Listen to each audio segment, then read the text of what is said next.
We're here. Star Wars time. Can't wait. Justin is not thrilled about this. He's been dreading this. So, Okay. I told him it's going to be like a good 30 minutes before we even start playing as I just talk about this game. I just wax poetic about it. I will be the audience. Yeah. He will ask the questions as we go. So, here it is. This is the one right here. This is Star Wars, the customizable card game, as published by Decipher. For me, this game has a lot of nostalgia to it because this is the first card game I played.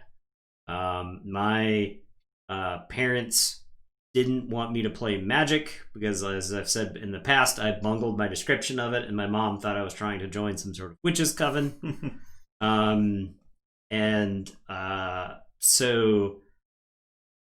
But she had no problem with me playing Star Wars. I didn't describe, I guess, the tenets of the Jedi philosophy to her. Or the dark side of the Force. Or the dark side of the Force, any of that stuff, or how...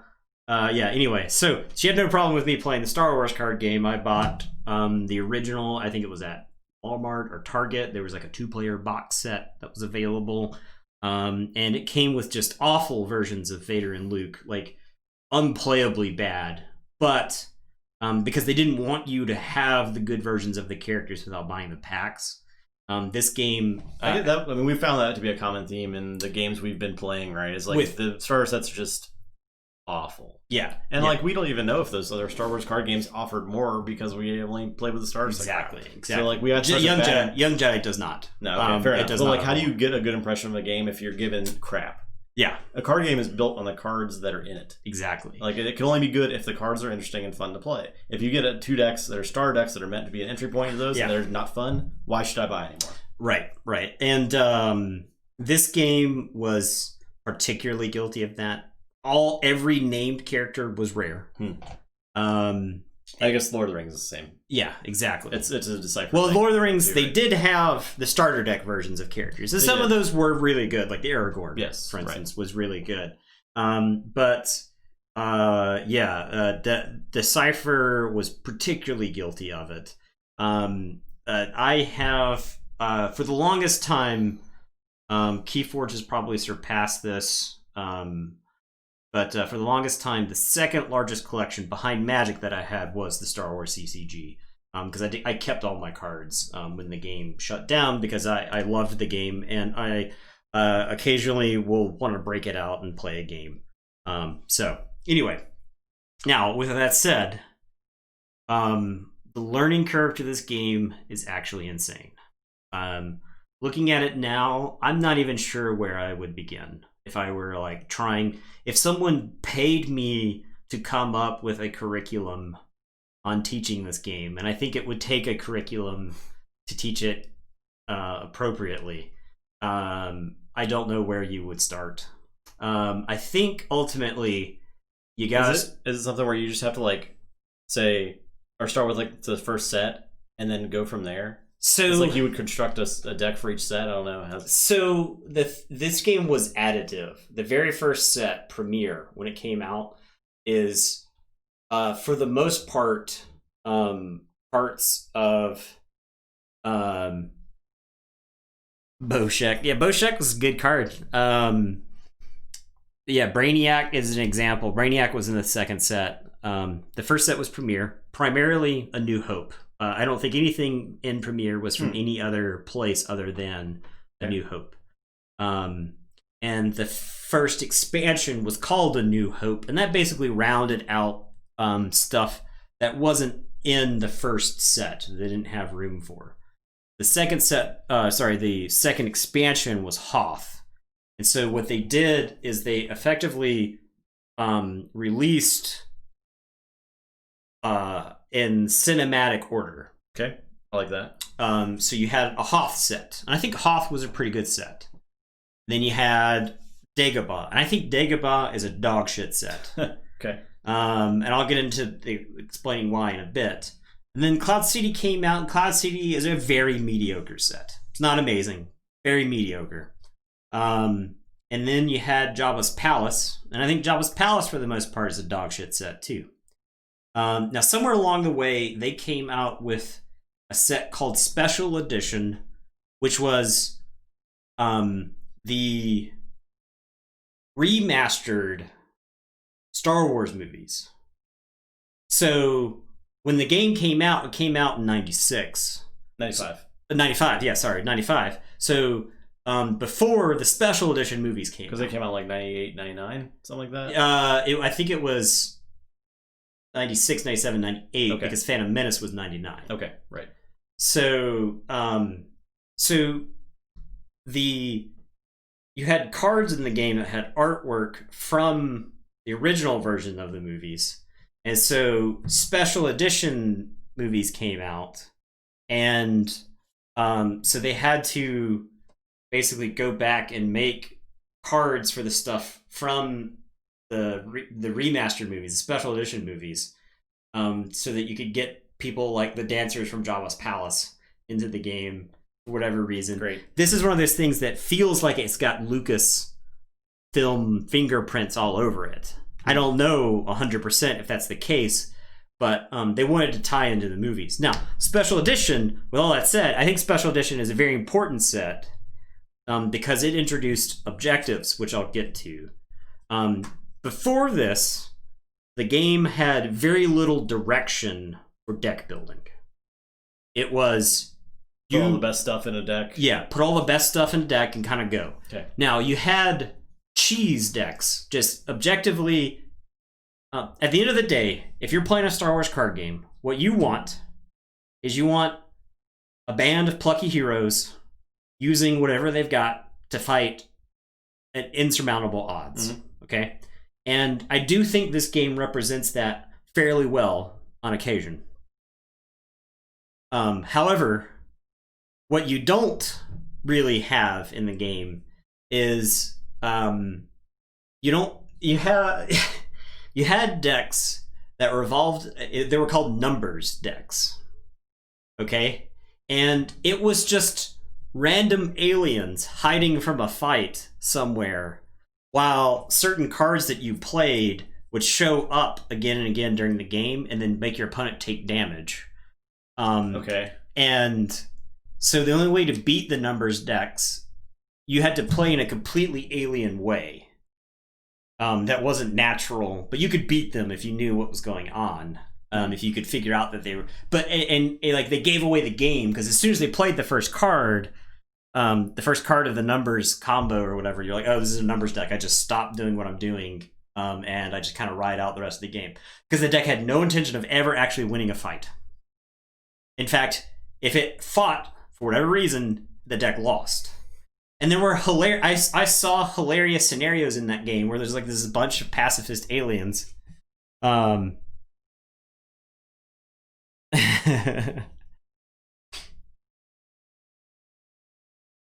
yeah, did love this game. Continue. So we would actually make themed decks to play against each other. We had the good guy musicians versus the bad guy musicians, and it was basically what if Thigrin, Dan, and the modal nodes got in a bar fight with evil musicians from Jabba's palace, and those were like some of the most fun games I played. Because the musicians all had abilities that triggered off the number of musicians at a location, so it would count like your opponent's musicians as well. Anyway, so so you had like Asteroid Sanctuary was a card they essentially had to errata because it was broken. The way it worked is you would go hide in the asteroids that Han and Leia hid in Empire Strikes Back. You would go hide in the asteroids, and if your opponent tried to fly into the asteroids with like Star Destroyers and stuff like that, they're just getting destroyed. And yeah, because you had every expansion that I've mentioned so far, imagine a novella of rules being published each time, and because that's essentially what happened. And so elevated activity in your nerdometer. So like when the Dagobah, the set that I mentioned, when it came out, that's when the Asteroid Sanctuary deck became a thing, because they made asteroid sector rules. Okay, so you had to like put asteroids into play like around a sector, and you couldn't just move to the big asteroid. You had like these asteroid fields that were in the way, so you had to like move through all, and every time you moved you had a chance to die to an asteroid, so you had to like flip a destiny and stuff like that. So yeah, and that's just like asteroids, right? That's not to mention Jedi training, because you could train Jedis in this game. You could it was one of those things where if you saw it happen in the movies, it was possible in the game. So, but those aren't like necessary on cards. They would just be rules that you had to know? Yes. So a lot of those rules there was a combination of loaded rules where you have something that says something on a card, and it really implies like several paragraphs worth of rules, and stuff that's just explicitly said on a card. Okay, so that's one of those really difficult things about this game. This is like a great candidate for like a digital CCG, because just like looking at the templating of some of these cards, you're just like, man, like if I read every word on every card and then go read the corresponding rules, I have just read a novel's length worth of rules. But you don't necessarily know what happens when you play a card by just reading a card? Not necessarily, no. Because there's a lot of loaded text, and there's a lot of icon use in this game. I was telling Justin before we started that I do think this game did a good job of putting icons on cards proactively. It's just all of those icons are, for the most part, loaded in their own way. Now, okay, so I'll actually start showing off some cards. Because, like I said, Star Wars is ultimately about characters going to places and fighting things. Yeah. Okay. We'll start with the ultra rare Luke here. Mm-hmm. Now, after Special Edition came a set called Endor. And Endor, I think, was a fairly good set. It wasn't amazing, but I think it was a set that was like on the right track. And then I think the best set ever released was Death Star 2. The best set ever released for this game was Death Star 2. It was towards the end of the game's life cycle. But Death Star 2 made the game about fighting. Okay. And it was designed, it released a lot of stuff. Death Star 2, easily the best set. Such a cool set. It had this awesome Luke. It had the Emperor in it.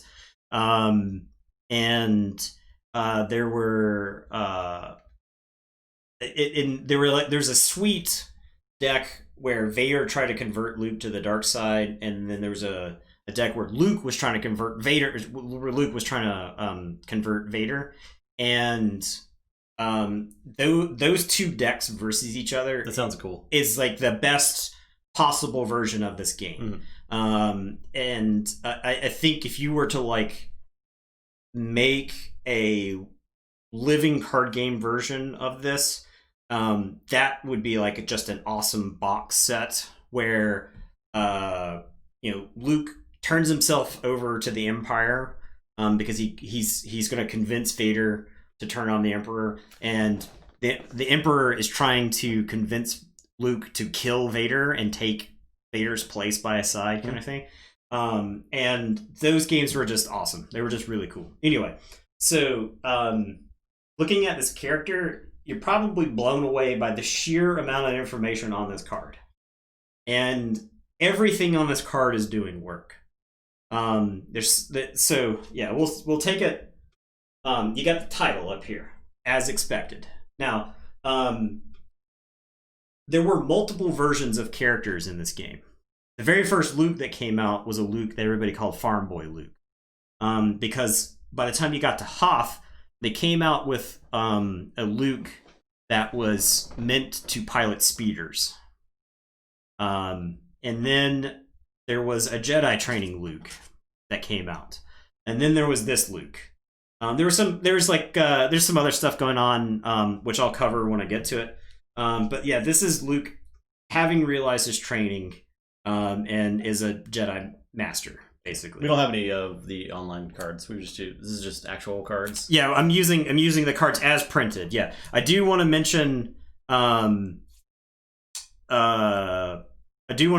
That when this game ended, Decipher created a council of players, and basically said that in perpetuity, this council can release cards for the game. They can errata cards. This council can sustain the game. And I was actually Team Covenant was tweeting about this game because they played it on stream not that long ago. And there was somebody keeping track of metrics on some of the digital, because I think like Tabletop Simulator, maybe some other digital platforms keep track of this game. And games of this have been on the rise steadily within the last 6 months. That's crazy. So there are people out here still playing this game. And to my knowledge, these cards still have value. There's still like a pretty huge player base for this game that want to track down cards. What they did with a lot of cards is they basically fixed them and made them playable, which was good because there's just a vast majority of unplayable card games. Player Star Trek CCG still exists, no world champs every year, and release sets and everything. That's cool. Yeah, there's a lot of games like WWE Raw Deal. Yeah, was the same way. And I love that. Even though I've moved past these games, I'm glad that there's people still out there holding a torch for these games. Yeah. All right. Anyway, so yeah, at the top here, we actually have a symbol which shows what type of card that is. Now, this is a character, but there were different types of characters. You had rebels, you had aliens, you had droids, you had Imperials, you had Jedi Masters. So like the droid symbol was 3PO's eye. Aliens is just like the Jawa eyes. This is barely readable symbols. Yeah. Yeah. Now, your top box right here is actually flavor text. So if you didn't know who Luke Skywalker was, hey, this game will tell you. And now the flavor text is actually important because for multiple versions of characters, for instance, and there were... Are there traits in flavor text? That's bolded words. Yes, there are. Your traits are in this flavor text. Okay. What does his say? So Luke's flavor text says... Scout trained in the ways of the Force. Key figure for both the Alliance and the Empire. Desired by Vader as an ally, by Palpatine as a servant, and by the Alliance as a savior. Not actually bad flavor text here. Somewhat poetic. But it's got some flavor text. Now, there's a lot of characters in this game that were from the novels, that were from the expanded universe.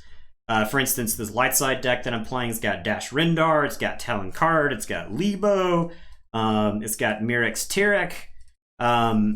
So it's playing characters from the expanded universe. That deck, the Dark Side deck, has Joda Cast and Mara Jade. So they not only did they go through the movies and pull out like every possible background character. Virtually everybody in the Cantina has a card. And they dove into novels. Yeah, they went into the novels. Every alien in Jabba's palace has some sort of card. The vast majority of spaceships. You had spaceships in this game that had multiple identities. For instance, the Falcon in the first set, you had the Millennium Falcon. In I think it was Death Star 2, you had Gold Squadron 1. Because that was Lando and Nien Num's designation at the Battle of Endor. And so we were looking at a set list, and you didn't know the Falcon was in the set before it came out. And then you open a pack, and boom, there's Gold Squadron 1, and the Falcon's right there. You're like, oh, snap! And it's a Battle of Hoth version of the Millennium Falcon. Wedge's X-Wing, for instance. Battle of Endor? Battle of Endor. Battle of Endor. Gold Leader? Yeah, Gold Leader. Yeah, there you go. Nathan doesn't know anything about Star Wars. Red Squadron 1 is actually Red 2. So this is the same X-Wing that Wedge flew at the Battle of Yavin. Okay. But at the Battle of Endor, it was known as Red Squadron 1. So you have to actually read the text up here to know that. And so you had the version of Wedge that could use this X-Wing. And you could use this version of Wedge with this X-Wing as well. And even though he refers to Red 2 on it, he works with this version. Oh, God. Yeah. Okay. Yeah. Just a nightmare of, stuff flying around. Okay? All right. Now, the number up here is the destiny on the card. And much like Jedi Knights, anytime you draw a destiny in this game, you just draw the top card of your deck and see what that number is, and you compare it to whatever target you need, and then this tells you what's going on. Really, honestly, an elegant of the mechanics in this game that work smoothly all 100% of the time. Destiny is one of those, because you just draw a card. Okay, 1, 3, 4, 1, 4. So that just works. You included cards in your deck to try to improve the destiny of it, because when you're trying to hit with weapons, or when you're trying to do damage to the opponent in battle, you're drawing destiny, and the higher the destiny, the better, typically. Why does this location not have a destiny on it? Locations don't have destiny numbers. So there's 0? Exactly. So locations, this Tatooine has a 7 on it. Captain Solo. This Tatooine has a number on it, but that's not Destiny 7. This is Parsec 7. Because your locations are actually played in an order, and the further away from the core you get, the higher your parsec number. Okay. Anyway, so Luke has got power 6, and that basically tells you how strong he is in battle. You've got ability 6. Now, ability is one of the major flavor fails in this game, in my opinion. Ability is how well you use the Force. Oh, okay. But you have characters like Han, who doesn't use the Force, doesn't acknowledge the Force exists. He's got an ability of 3. Leia has an ability of 3. But you'll have random smugglers, like this lizard dude here. Hey, what's up? I'm Lizard Guy. You may know me from the special edition of the Star Wars Cantina. Yeah, I got ability 4. I'm a better Force user than Leia. Okay. Right? And the reason the ability is important is ability gives you a destiny draw in battle if you have a total of 4 or more ability in the battle. Okay? So guys like this were often referred to as ninjas because you could play them in a battle. They would get a destiny draw. And if you got lucky, they could take out some people. And you didn't really lose much. You send in like a hit squad. He'd go snap a neck before getting taken down, and you'd move on. All right. The ability score was supposed to represent like your mastery of the Force. I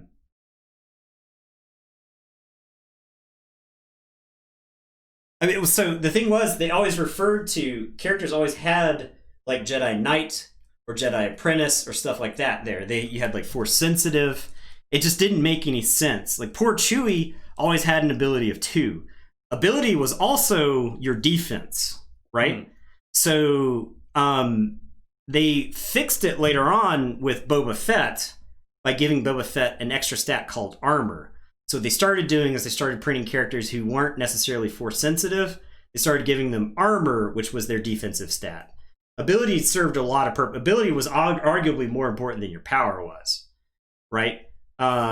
So like Yoda is ability 7. The Emperor is ability 7. Like they were Jedi masters. So it's just one of those things that to me that never really made a whole lot of sense. And so yeah, like Chewbacca was just dog meat in fights. Sure, he had a huge power, but he would just get cut in half by a lightsaber, and that was that kind of thing. All right, anyway. So now you've got 2 numbers down here. The top number is the deploy cost, and the bottom number is the forfeit value. These are actually really tiny, and one of the crazier things to me is that Ultra Pro sleeves would just cover these up. Oh yeah. Okay. So Ultra Pro sleeves were awful for this game because it was covering up vital information right here. Your deploy cost is how much you pay to put them on the table, and the forfeit value is how much damage they can effectively soak. Hold that thought, Mr. Jerkins. Nathan, you keep talking. I have to get another bag of treats. Okay, ready because I'm out, but I'll be right back. And I'll get to battle at some point in this explanation. I'm not sure when. But forfeit value is really important. The higher the forfeit value, the more important that the character is. And essentially, the less, if they die in combat, the less damage you end up taking on the long run. Your character also had symbols on the side here. You'll notice this little pilot helmet, and you'll notice this gun. So the pilot helmet means this character was a pilot. Pause. We got Scooby snacks. Scooby snacks.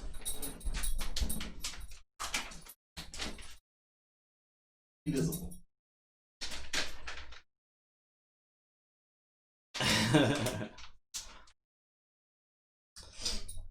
Okay.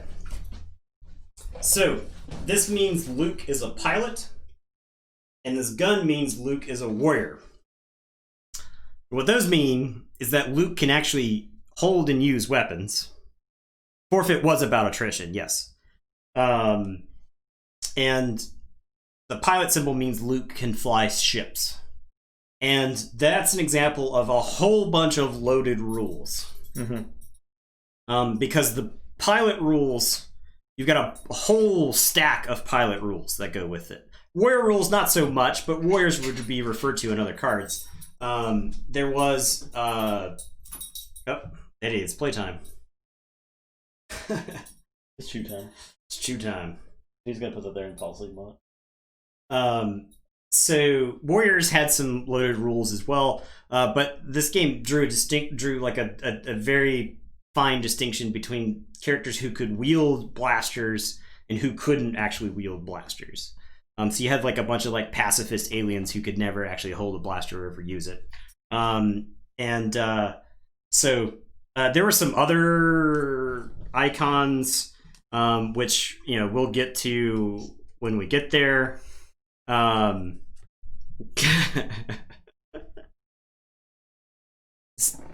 Zooming in. And then you've got the text here, and I'll just read Luke's text, okay? Without much context, this text is just completely alien. Deploys -3 to home 1 or indoor. Adds 2 to power of anything he pilots. Power +2 when armed with a lightsaber. Subtracts 3 from any attempt to cross him over, even if captured. Immune to attrition less than 5. Less than 6 if alone, or armed with a lightsaber. Less than 7 if both. Okay. All right? So, yeah. Lots of text that, like, if you don't know anything about the game, doesn't make a whole lot of sense.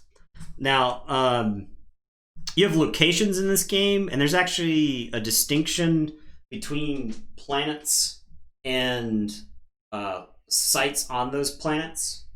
You had systems, which here you've got the Tatooine system, and then you had locations that would tell you where they were and the location that they were at. So this is Tatooine Cantina. And for the most part, this stuff is logical. When you played locations in the game, you played them in a line across the middle of the table. And the systems would go next to the locations that they were at. Now, there are actual rules for how these locations are supposed to be laid out. Because, for instance, Hoth has a very specific order in which the locations have to be laid out, because the shield generator stops you from deploying at specific locations. You have to deploy outside the shield generator and then walk in if you want to attack Echo Base on Hoth. So yeah, one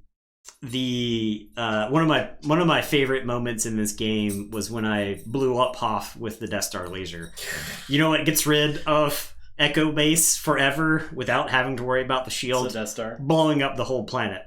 So now you had what was known as exterior locations and interior locations, and there are rules that care about it, because you can't have large vehicles in interior locations. So something like an AT-AT can't be inside the cantina, but an AT-AT could be at the docking bay. Right. Okay. Okay. Yeah. So honestly, there's so many rules in this game, but they honestly make sense. It's all logical. It's all logical. Right. Yes. Yeah.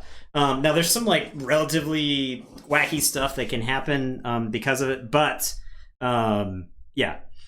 So I mean, it does seem like this game was designed from theme first. Yes, absolutely. How do we make this possible? Exactly. And how does it make sense to happen? And we design to get to that point. Right. We design up to theme as opposed to like inserting theme later on, or just trying to fill in theme in your mind. So you could capital ships could do what was known as Darth Vader camping at Obi-Wan's Hut. That's pretty great. Yeah. So Obi-Wan's Hut was one of the most popular starting locations for a long time in the game, because it had a lot of force it generated, and there was a popular light side card called Revolution, and what it did is it turned a site around.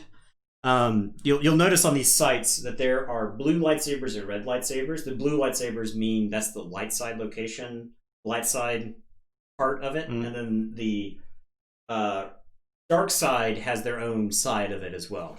So what Obi-Wan's Hut what you would do with Obi-Wan's Hut is you would play this card called Revolution, which would turn a site around. So you would deploy like Obi-Wan with his lightsaber at his hut, and then you would turn it around, and these lightsaber icons are actually what you can use to end the game effectively through what's called force draining. The higher the number there, the more force you get to drain from the opponent. And Obi-Wan's Hut had 2 light side icons, and the dark side text said force drain +1 here. So that meant that you got to force drain for 3, which is pretty significant for one location, because most of the time you're going to settle for a force drain of 1 or 2. But that would let you just drain your opponent. And then you would have to send people to the Hutt, and Obi-Wan's just like hacking people to pieces. And yeah, so yeah, that's how the game was played. Whether or not it was intended to be played that way, that's how the game was played at one point.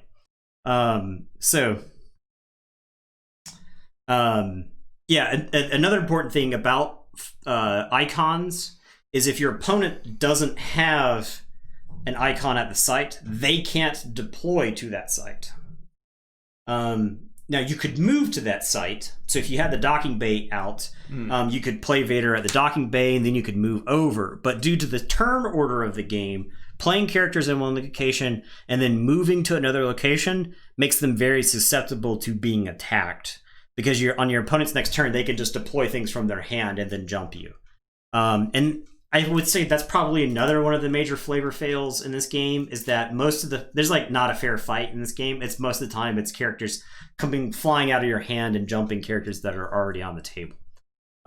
So most of the time it's like characters show up, kill the opponent's characters, you play a character from your hand, they kill the characters on the table, and then you do that until one person's taken too much damage to actually continue on in the game. Or another way this game was played is that you built an objective based off of the ground, and I built an objective based off the sky, and we never actually saw each other. We never fought once the whole game. We just sat around. I sat around in space, because I was too powerful to attack directly in space, and you sat around on the ground because you were too powerful to attack directly on the ground. And then we never talked. We never met. We just hung out in our respective locations, and then whoever won the force drain battles. Is that essentially like a race then? Are you interacting with your opponent? Not really. There's ways to if you spread out too much, that's where you could get set up to be jumped and whatnot. And a lot of decks would include just like a handful of stuff just to contest. Okay. The dark side was a little bit better at contesting space without much resources because of the card like the Executor. So your characters and like your spaceships function roughly the same. Your spaceships have stats. They will have ability that's printed on them. They'll say like what the because you'll have things what's known as permanent pilots on ships. And so in the case of just like random generic X-Wing, it has a random generic pilot. And it would say permanent pilot on it provides ability of 1. This is Lando and the Millennium Falcon. So the permanent pilot on this ship is Lando. So if Lando's in play here, you can't play Lando with a blaster pistol from your hand because Lando's already in play. Now, one thing that I think definitely hurt this game was when they made versions of characters that had weapons built in, because one of the flaws in this game was that weapons were extra cards, so you had to like line up the character and their weapon to be of any use. Now, one of the cards that the Players Council made was a card called Blaster Rack that would actually let you show a weapon and go through your deck and get the matching character to go with it. Okay. Which is really cool because that lets you actually use the characters and the weapons. And then these basically ended up obsoleting a bunch of characters in the game, because for the most part, like Lando, the regular version of Lightside Lando is not very good. There is a Tamtail Screech, which is his persona that he took on when he was infiltrating Jabba's palace. That Lando was not bad. He had some cool stuff that he could do. But for the purposes of this deck, Lando with a blaster pistol is going to show up, shoot somebody, and then move on. But the weapons themselves did have cards. It's just it got to the point where it was not efficient to play them. So like here's Luke's lightsaber that goes with the Luke from before, and so you get a bunch of extra text, but it is 2 separate cards, right? That you kind of have to like put together. Reason lightsabers were so powerful is that they actually added 2 force drains where they were present. So you would have characters who would just pick up lightsabers in the very early version of this game and just stand there, and they could never use them. It was like too expensive to use them because lightsabers if it wasn't a named lightsaber, lightsabers played on somebody based off of their ability. And it was 7 minus the character's ability. So if you wanted to play a lightsaber on Lando, you would have to pay 4 force to put it on him. But if you wanted to play a lightsaber on this Luke that has ability 5, you would pay 2 to put it on him. And to use it, you had to pay that same amount.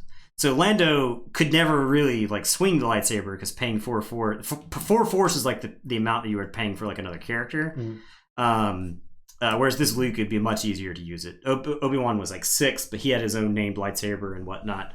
And I thought it was just like one of the most deserved things because you just had people running. Lightsabers are supposed to be like this rare thing, and the early decks in the game, people were just like tripping over themselves holding lightsabers. Okay. So I noticed we don't know how to play the game yet. Yes. Okay. I'm noticing that we don't know even close to how to play the game yet. All right. Now, when I mentioned that Special Edition was probably one of the best sets in the game because they added objectives and they added direction for decks, this is an objective. An objective, you cast Wall of Text and you get an objective. Okay. Now, a lot of these objectives have a bunch of extraneous text on them. They're double-sided. I said that Star Wars was a game that was doing magic unset stuff throughout the entire history of the game. And because I think they honestly enjoyed doing wacky things with cards. And objectives being double-sided is a classic example of that. Now, most cards in the game are vertically oriented. I'll show you the Executor. The Executor is actually horizontally oriented. Here you go.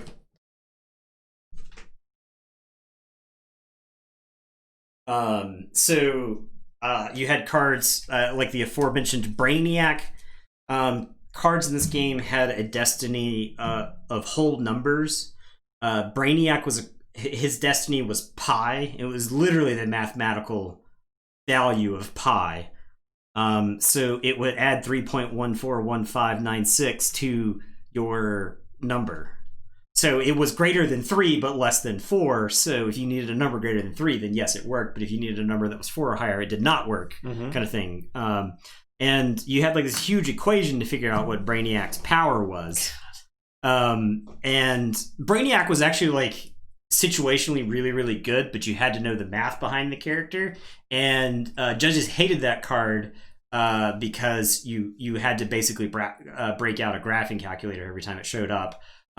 And fire up your Brainiac equation, your Brainiac saved formula, plug in X, plug in Y, and then see what kind of happens. Anyway, so now combat in this game happens whenever you've got characters at a location and your opponent has characters at that same location. You pay 1 force and combat jumps off. This part is actually very similar to Jedi Knights. Where there's a weapon step where we get to fire weapons at each other. And then we start calculating power totals. And then once we figure out what the difference in power totals is, the loser loses force equal to that difference. So if I've got a power of 10, you've got a power of 8, you're going to take 2 force in damage. Now, you could lose cards from your deck. You lose the game when your deck runs out of cards. Right. Or you can lose forfeit value from play.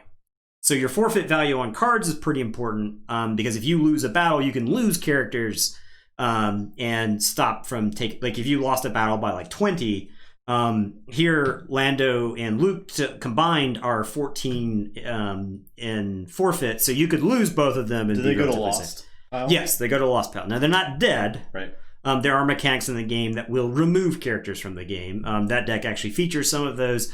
Epic Duel is one of the very few cards in the game that would do that. Most of the time, if your character died, you could play another version of that character and you're fine. Yeah.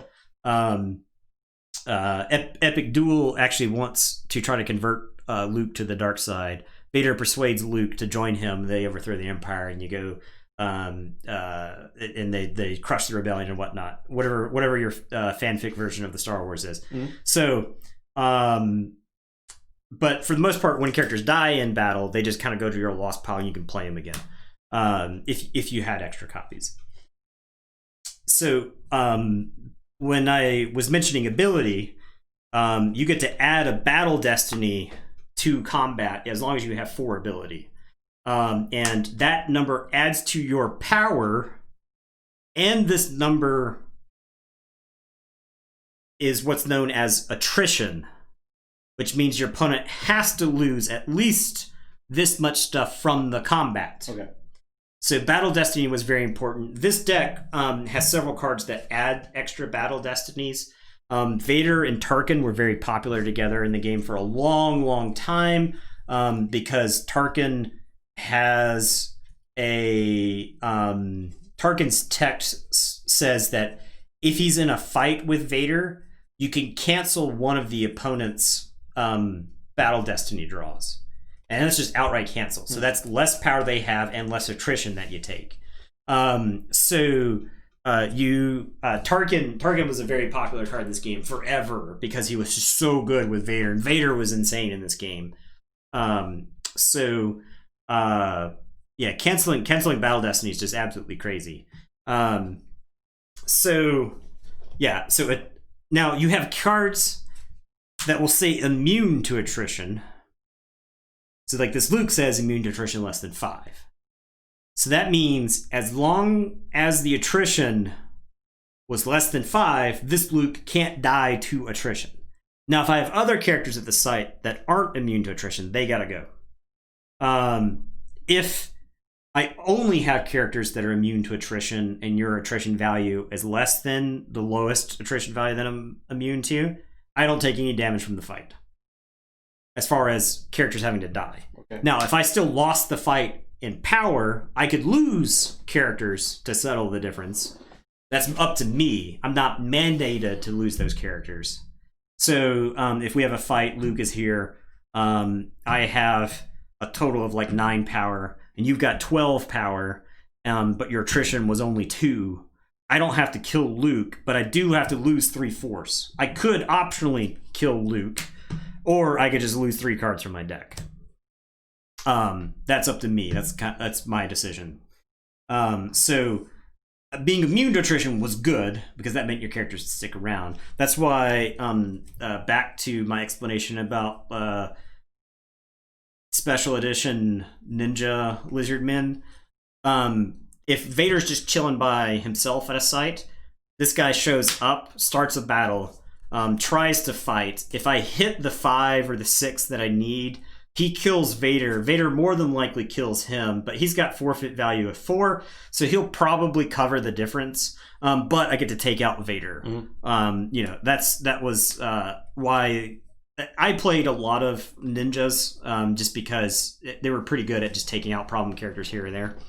All right. We'll go through the phases of the turn.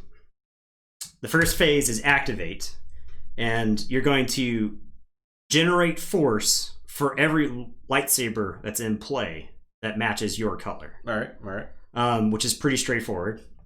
Okay. Then is the control phase. Now you control a site if you're the only person that's there. Right. Okay. You could control a system if you are the only person that has ability in that system. Okay. So you could find yourself in situations where you would have a starship that was piloted, and the pilot would die, but the starship is still just derelict in space. It's just floating around with no pilot. It doesn't contest the site. You can't actually fight it. It's just a derelict starship. So you could force drain past it. But if there is another spaceship in space, you can't force drain past it.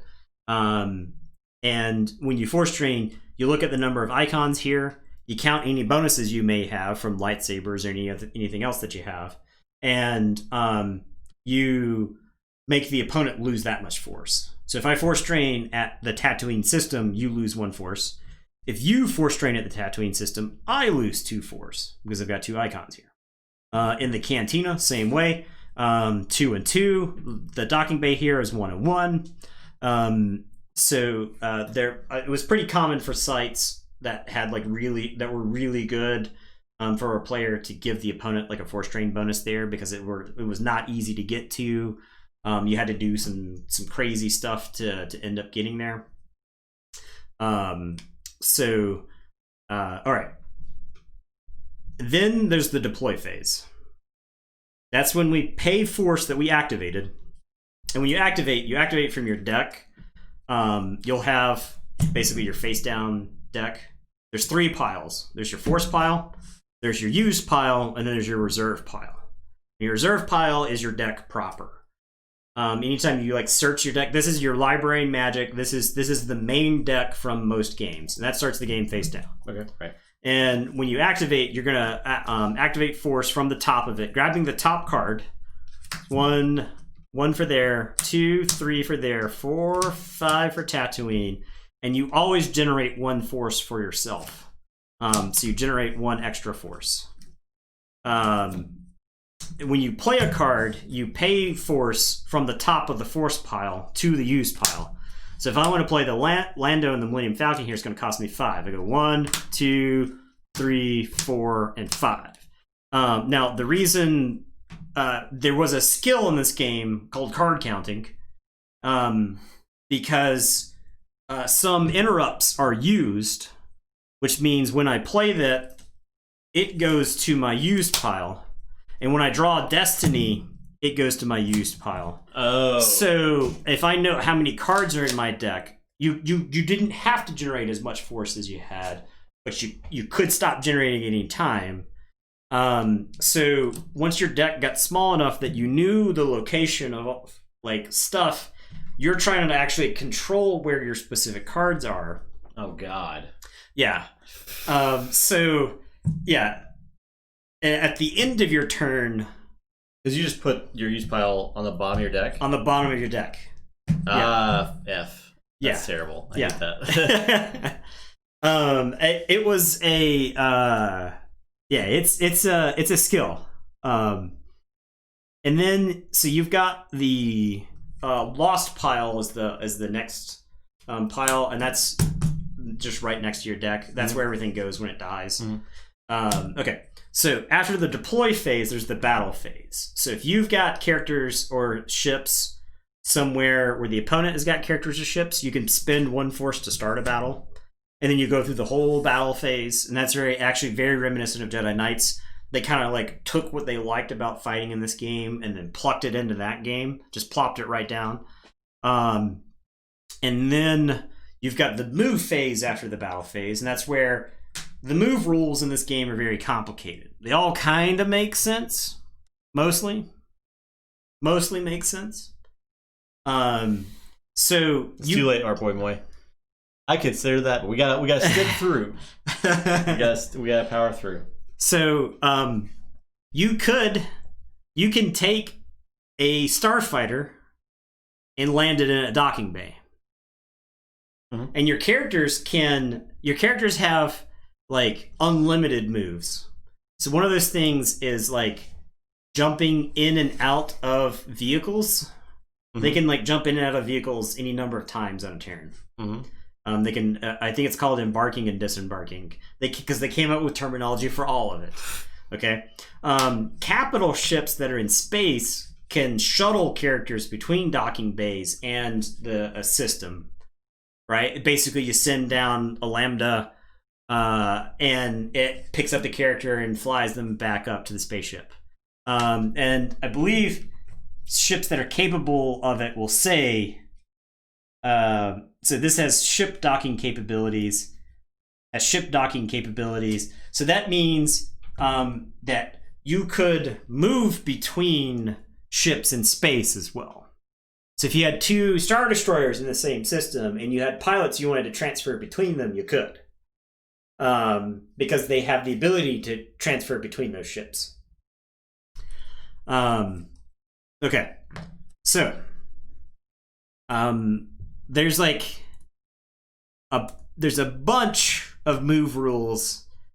So you can, and it's you spend 1 force per character. So if you want to move a character from the docking bay to the cantina, you have to spend 1 force to move Luke over. Now, if you've got a ship or sorry, if you've got like an AT-AT or something like that, everybody can pile into the AT-AT to tell you how many like passengers it can carry, and you can move. Now, the AT-AT can't move from the docking bay to the cantina because this is an exterior site and this is an interior site, and AT-ATs can't be in interior sites, and so on and so on. But if it was possible for the AT-AT to move, it could.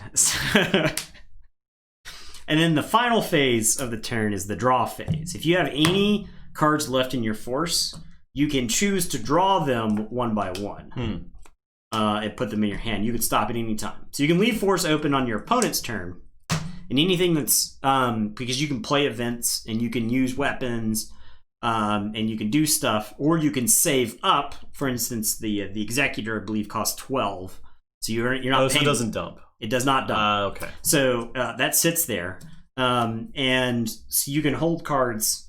Once you've drawn, like you're like, okay, that's good. I'm gonna stop right there, and then you can move on. The opponent takes their turn. You can go. You generate more, and then you can like jump from your hand with like a bunch of characters and whatnot. So, okay. Now that is, well, that was about an hour. So I don't know how to play yet. Okay. We're gonna jump right into it. So the first thing that we do when we sit down to play is we reveal our objectives. Okay, that's this, right? Yes. Okay. So you are playing Hunt Down and Destroy the Jedi. The premise behind this objective is that Darth Vader is going around the universe exterminating the last of the Jedi. Okay. I am playing Watch Your Step. And the premise behind this is that this is a bunch of smugglers and basically fringe Outer Rim characters that are going around trying to avoid the Empire and make big scores and then retire off the money that they made. These are in play, right? Or are they not in play? They will be in play. They will be in play. Okay. Yeah. So, Hunt Down and Destroy the Jedi. It's got some text at the top here. It says, deploy Hollow Theater and Visage of the Emperor. May deploy Meditation Chamber and or Epic Duel.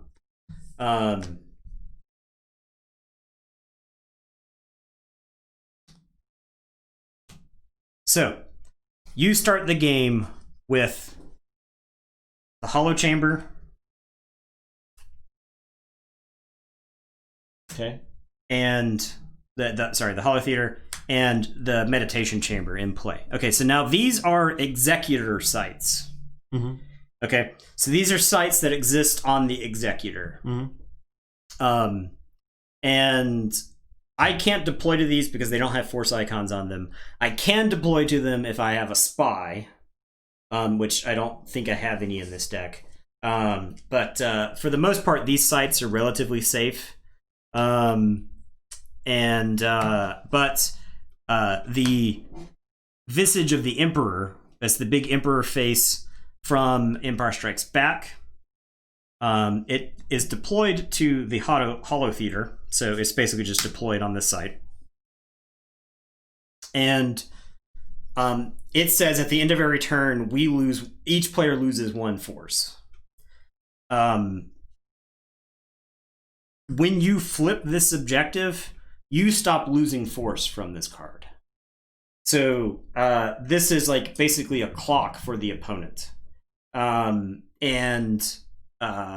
To flip your objective, you just have to have Vader in play while the opponent does not have a Jedi or Luke in play.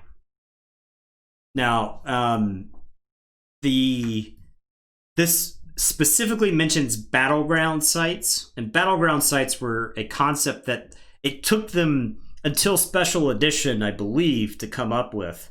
But battleground sites are a place where both players have a force icon. Okay.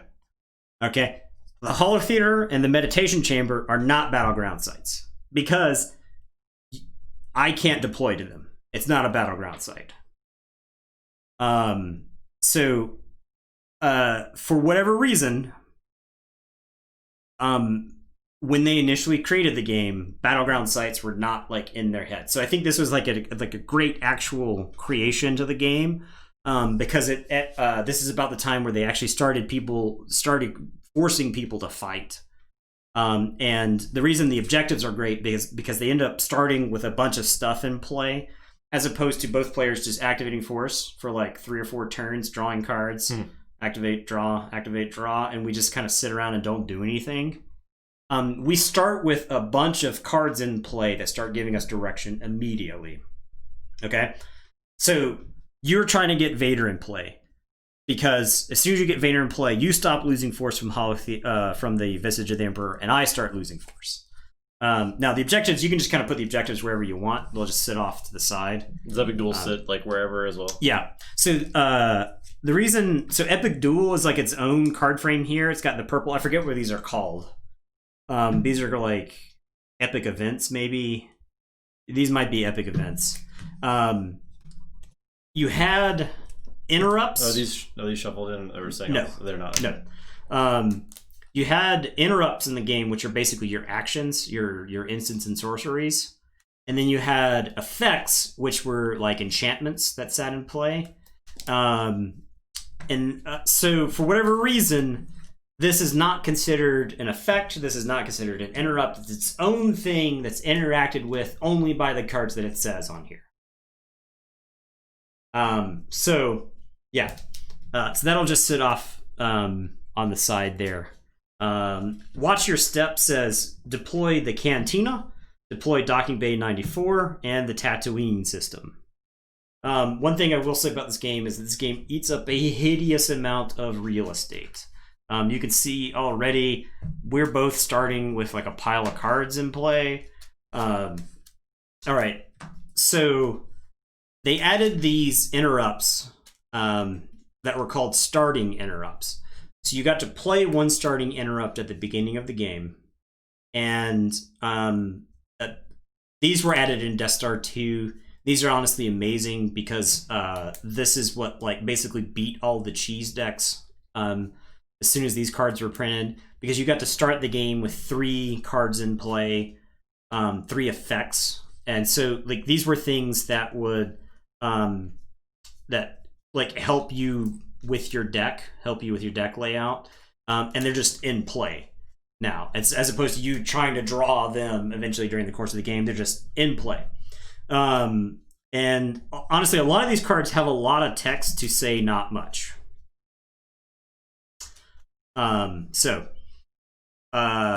Anyway, now the important thing here is Imperial Arrest Order makes it so that once during each of your turns, you can go get a docking bay from your reserve deck.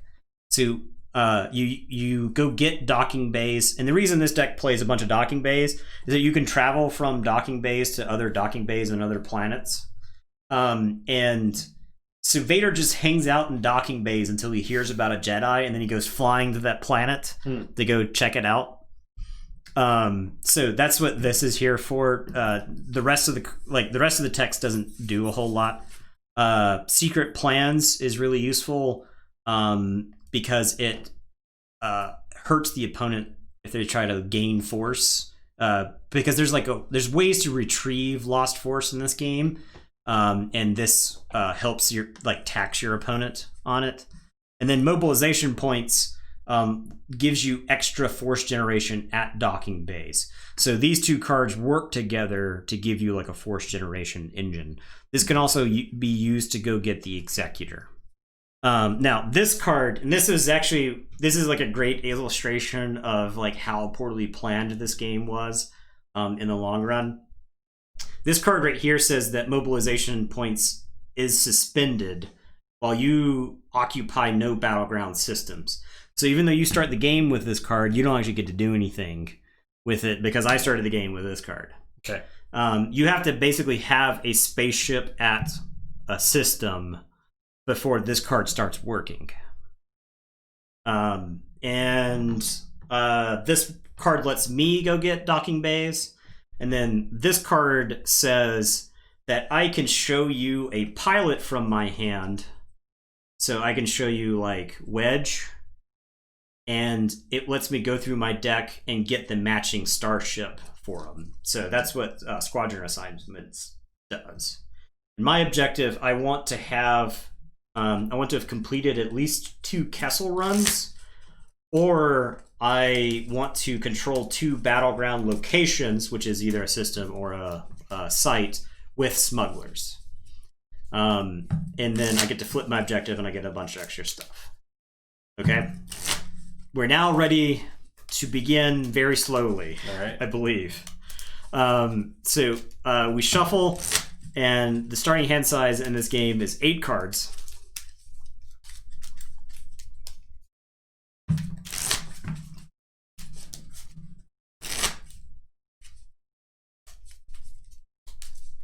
God, there's so much cheese in this game, now that I'm thinking back on it. That's kind of why I wanted to compare this game to Wars. Because I think Wars basically took this system and made it elegant. Okay. Without way fewer total rules. However, it's not Star Wars based, so nobody cared. Yeah. Which is the grand shame.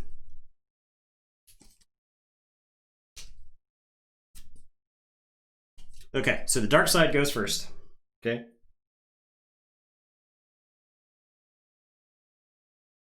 All right. So, first thing you do is generate force. Now, you activate no force for the cantina because of my objective. So these are actually not there for your force generation. Okay. So you'll activate 1, 2, 3, 4, 5, 6 force. Okay. Nope. You better put them one at a time. Oh god. You better put them one at a time. One. Yeah, there you go. That's how we generate force. And you generate 1 for yourself always. So 1, 2. So 1, 2, 3, 4, 5, 6. Okay. Yeah.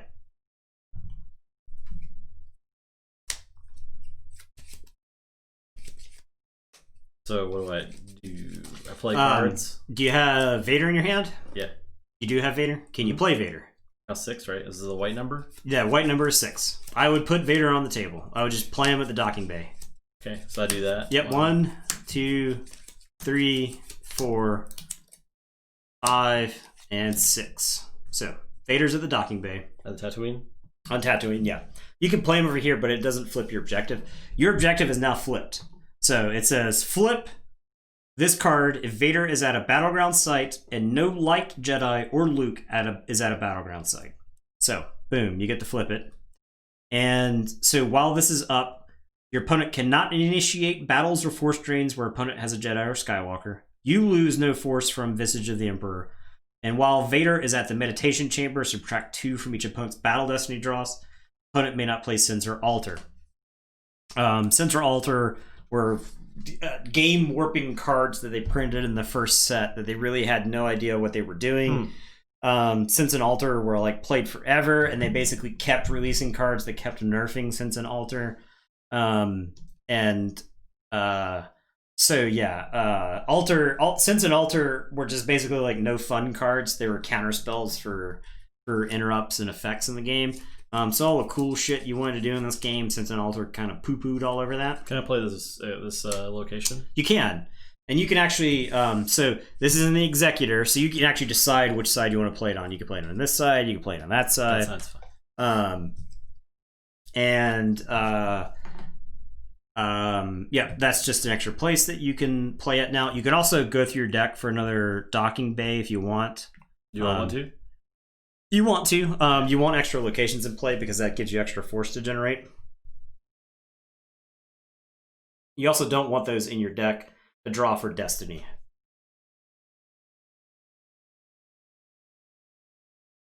Nor? Yep, okay. Yep, there you go. Oh, there's a Tatooine one. I want that one. All it does is overwrite mine. It's the same location. You can get it if you want. Oh, it's the same one, okay. Yeah, it's the same location. And when you play a location that already exists on the table, you just overwrite it. Okay. Okay, so now because I know this, the Executor sites basically count as Parsec 0. And we play the locations from Parsec 1 to Parsec 9 in order. Tatooine is 7, Endor is 8. So that's why the Endor docking bay is going to go down here. For the most part, the executor sites can kind of sit off like this, because unless I travel to there, I'm not likely to get to them. I can deploy spies there, but honestly, I don't think there's like a ton of spies in this deck. So okay, that's all I can do, I guess. Yeah. Okay. So now at the end of the turn, Visage of the Emperor makes both players lose 1 force. You don't lose a force anymore now because of their fire has gone out of the universe. So I have to lose a force. I am just gonna... When you lose a force, you can lose it from any of your piles. You can lose it from your hand. You can lose it from your deck. You can lose it from your force pile. You can lose it from your used pile. So I will lose it from my hand because I at least know what this card is. So I will lose the Spaceport Docking Bay. Should I play the battle order thing? Do I just put that on the table? Yeah, you just play it on the table. Okay. That lets you battle for free, correct? Yeah. And it says for either player to initiate a force drain, they must use 3 force unless the player occupies a battleground site and a battleground system. You may want to hold on to that until you have a spaceship to put into play. Okay. Because next turn, if Vader's left alone, he can initiate a force drain here. You would have to pay 3 force to do that, which is pretty expensive. That would probably stop you from playing any characters or drawing any cards on the next turn. So you may want to hang on to that until you're ready to fight, because you can play that the turn that you were going to fight in combat anyway. Okay. All right. So my turn. So these don't have any light side icons on them, so I don't generate any force for them. So I will generate 1, 2, 3, these go in the bottom of 4, 5, 6. 1, 2, 3, 4, 5, 6, and then 7. All right.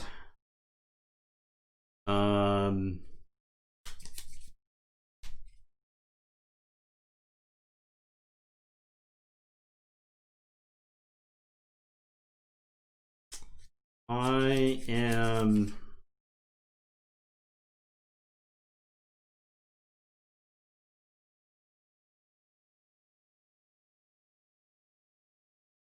going to so during my deploy phase with Watch Your Step, I can look through for a Corellia or Kessel system and put it into my hand. So that's what I'm going to do. I'm going to go through my deck. Here is Corellia. Can Vader be trapped? Oh, yeah. Okay. And here is Kessel's. But so I will go get Corellia. No sense in giving you extra force at this point. And I am going to use Insurrection to get a docking bay, perhaps. There are no docking bays in here. So I think all my docking bays are there. And when you failed to find in this game in the tournament rules, you gave your deck to your opponent so that they could verify. Oh, wow. Yeah, which was a hilarious thing in my opinion. Okay, so I'm going to play Corellia. Already running out of real estate. This game would just expand. It was like a liquid. It would just expand to fill up the entire table. How do you like hold tournaments in you needed spaces? a decent amount of space to hold it. Wow. Okay, I think I just draw here. I'll just draw a couple cards. I won't do anything. 1, 2, 3. It's not great draws. Okay, I think I just stop right there. All right, so I gotta lose a force. I will lose a Kessel run to Visage of the Emperor, and it is your turn. Okay, so drain some force. Yep. So I get 1, 2, 3, 4, 5, 6. Not that. 7, 8, 9. Yeah, and this is actually if Vader or Emperor Palpatine on table, your force generation is +1 there. So you get an extra one. 3, 4, 5, 6, 7, 8, 9, 10. Okay.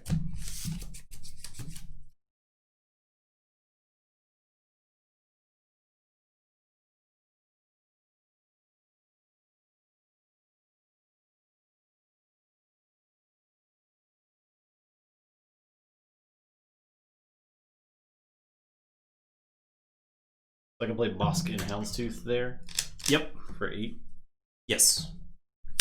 2, 3, 4, 5, 6, 7, 8. Yeah.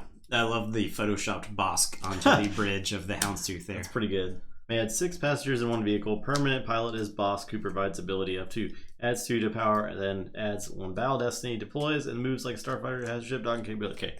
Yeah. Great.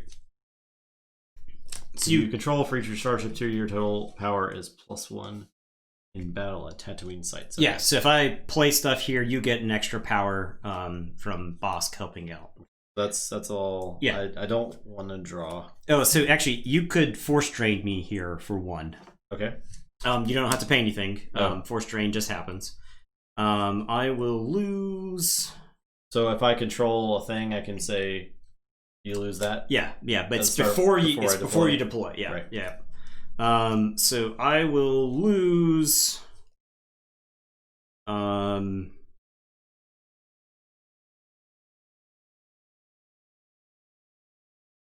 lose. It's a hit. Okay. Yeah, that's it, I think. Okay. So you can play that battle plan now if you wanted, because you have something in space and you have one on the ground. So.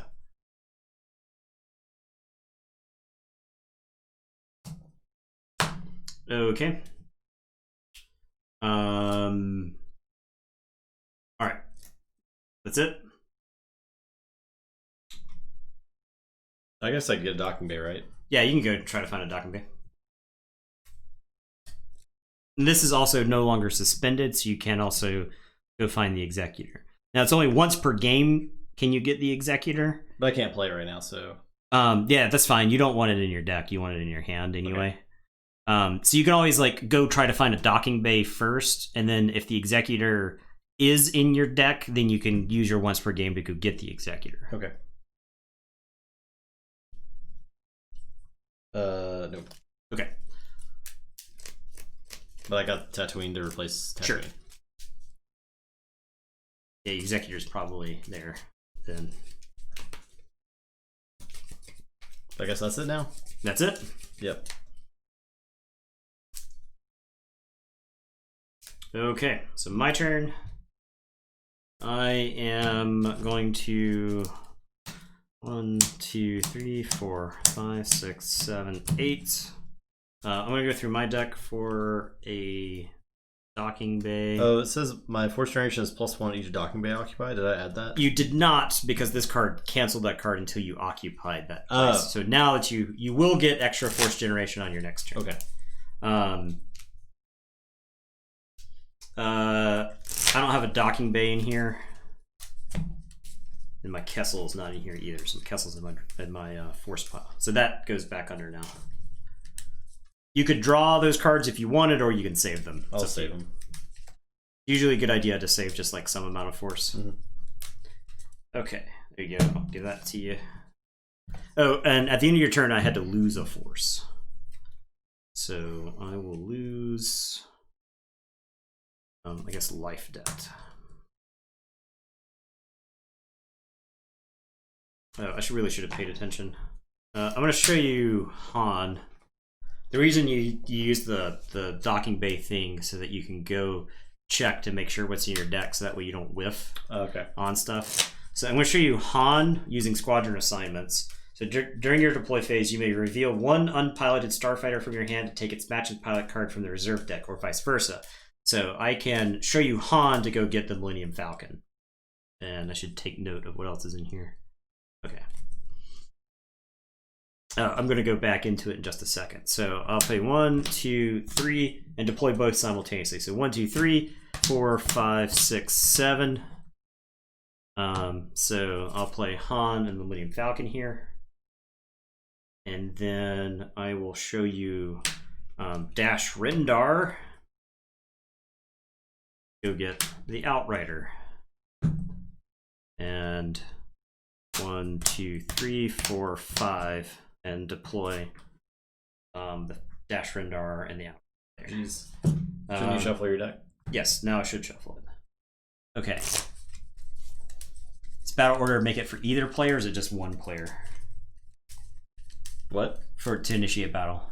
It says you may initiate battles for free. You may initiate battles free. Also, unless battle plan on the table for either player to initiate a force drain, the player must first use 3 force unless the player occupies a battleground site. Okay. So you can't initiate battle because you don't have any force left? Yeah, I don't have any force left. Okay. But you would probably blow me up. Yeah, most likely. Okay. All right. So there you go.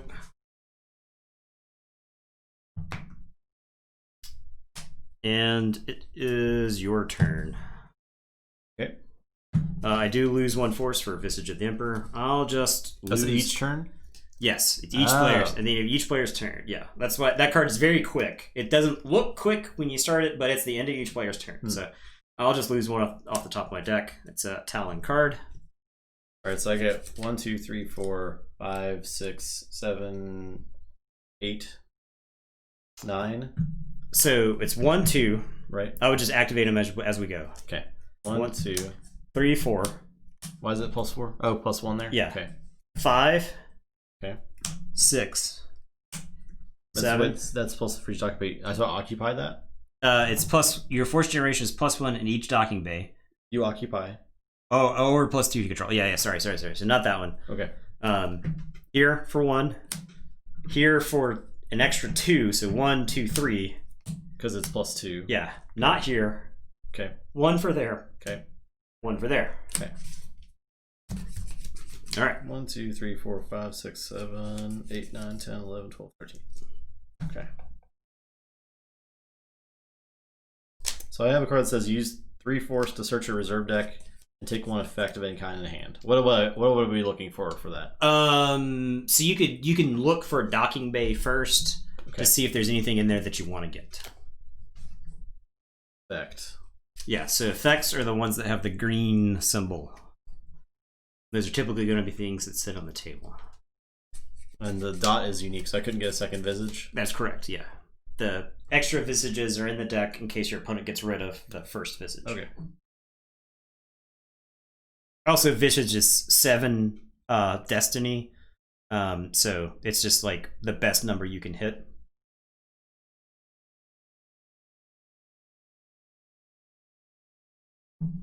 So I don't find a thing, and I don't think I want to use that other thing.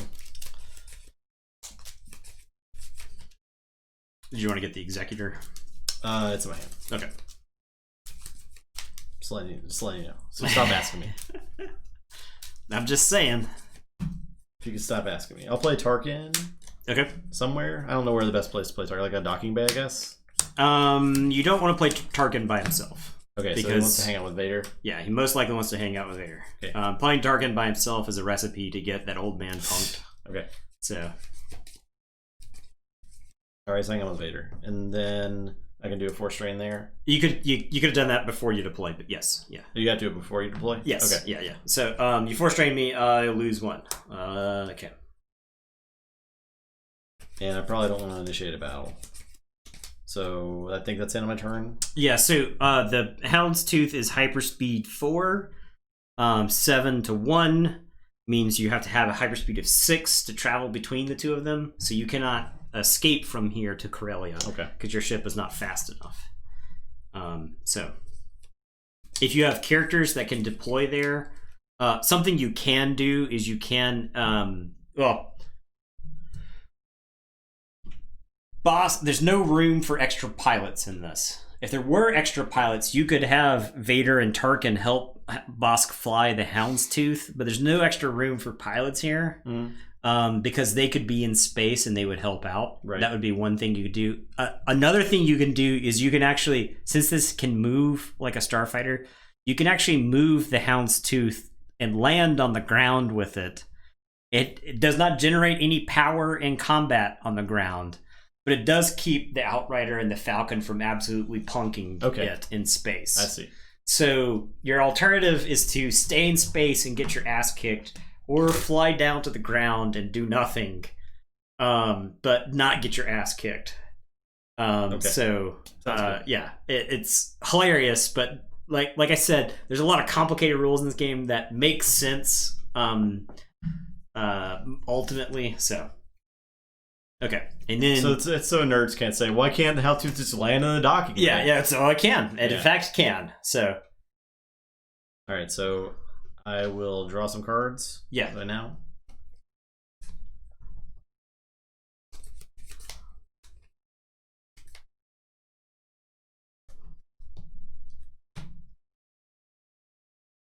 All right, that's it. Okay. So 1, 2, 3, 4, 5, you gotta 6, do a thing. 7, 8. Yes, I do. It was this one that got lost. All right, so should have 8. 1, 2, 3, 4, 5, 6, 7, and 8. All right, so I'm gonna look through my deck for a docking bay. There are no docking bays, but I will get Kessel. I'll put Kessel in play over here. That's off the screen. Roll this over. I could force drain you, but my force drain costs 3, I believe, because of battle order. And I desperately need that force to do other stuff.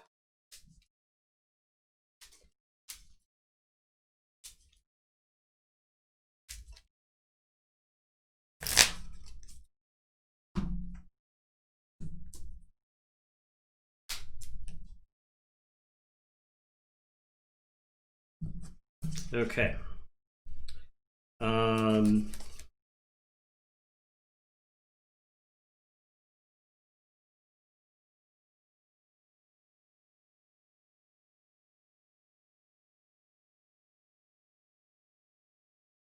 All right. I am going to play Lebo on the Outrider. And so Lebo is the Dash Rendar's robot companion. Is piloting the Outrider with him. I am going to play the Kessel run on Kessel. And it says, deploying Kessel, target one of your smugglers at another system. X equals the parsec distance between the two systems. When target reaches Kessel, opponent draws Destiny. If X equals 0, Starship is lost. Otherwise, by returning to the first system, retrieve X force. So I am targeting Dash Rendar. That was supposed to be here, right? Yes. So if Dash moves to the Kessel run, if Dash moves to Kessel and then moves back to Tatooine, then I retrieve 1 force. So I will spend 1 to move the Falcon and the Outrider to Kessel. And it's parsecs 7 to 8, so it can easily move there. And then I said something about opponent drawing Destiny. Yeah. When target reaches Kessel, so it's at Kessel, opponent draws Destiny. So you draw Destiny. A 1. A 1. Destiny is not equal 0, so the Starship is not lost. So it makes it there. So now, as long as I travel back to Tatooine, is that for each one though? No, it's I target Dash Rendar. Okay. Yeah. Okay. So now I will draw. And I will call it What's there, I think. Okay. Alright, go ahead. Alright, so I get force, right? Yep. So 1, 2, 3. Oh, 4. I have to lose 1 at the end of that turn, so I'll lose 1. Talon card again. 5, 6, 7, 8. But I don't get that right because I don't have a thing. Space? Oh yeah, you're right. Yes, that's correct. Now let's count now. 1, 2, 3, 4, 5, 6. Yeah, you were there. You don't generate for that. 7, 8, 9, 10. Yeah, then 1 for you. And 1 for me. Yeah. You don't have to generate that much force, you just have the ability to.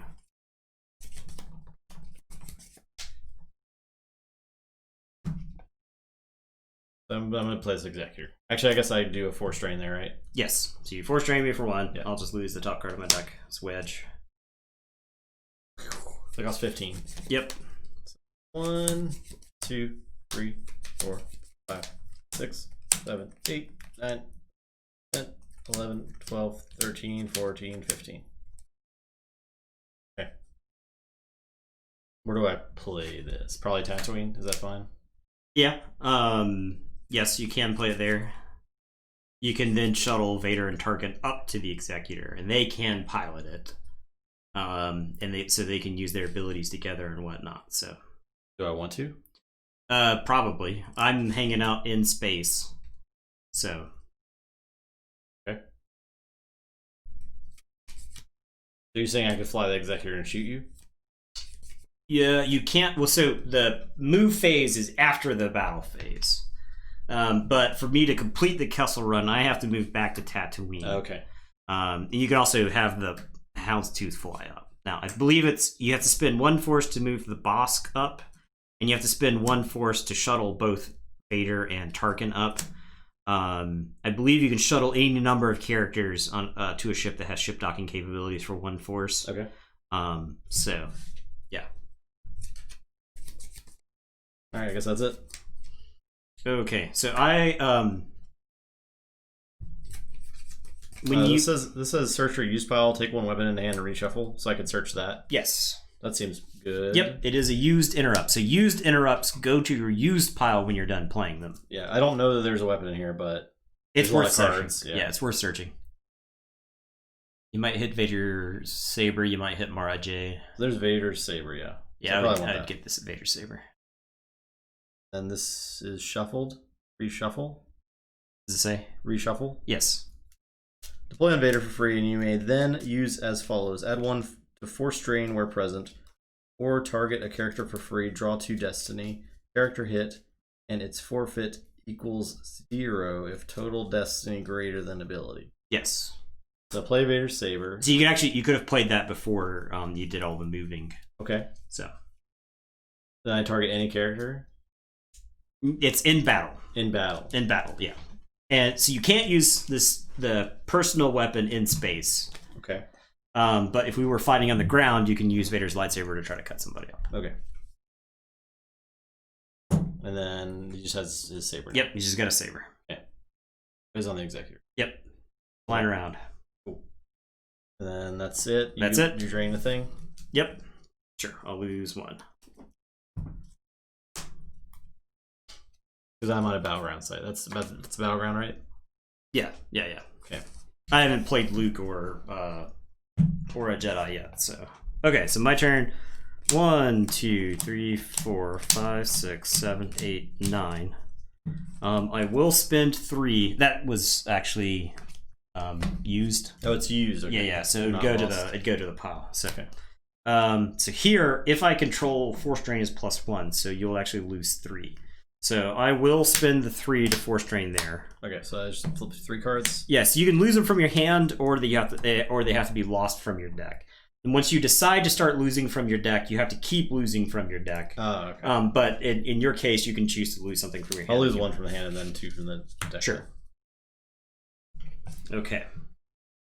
I'll search for a docking bay.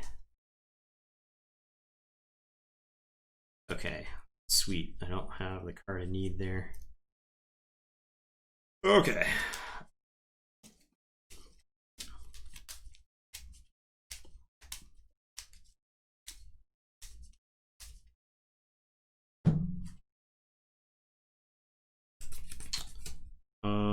So are these actually connected to the Executor now? Yeah, so I believe if you wanted to, you could move from the Executor to those locations. But I honestly don't remember. Okay. Yeah. I believe there's a way to move them to those locations.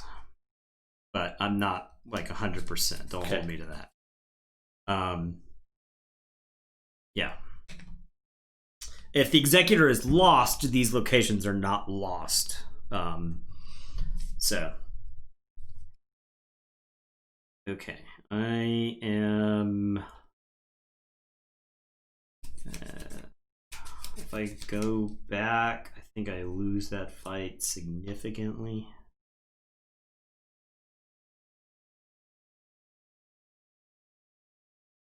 But I also get to complete the Kessel run, which is pretty important. All right, fine. Let's go. Let's do it. So I'll spend 1, 2 to move back. And that's going to complete the Kessel run. I only retrieve 1 force. And Secret Plans makes me spend a force to retrieve it. And I just retrieve the top card here.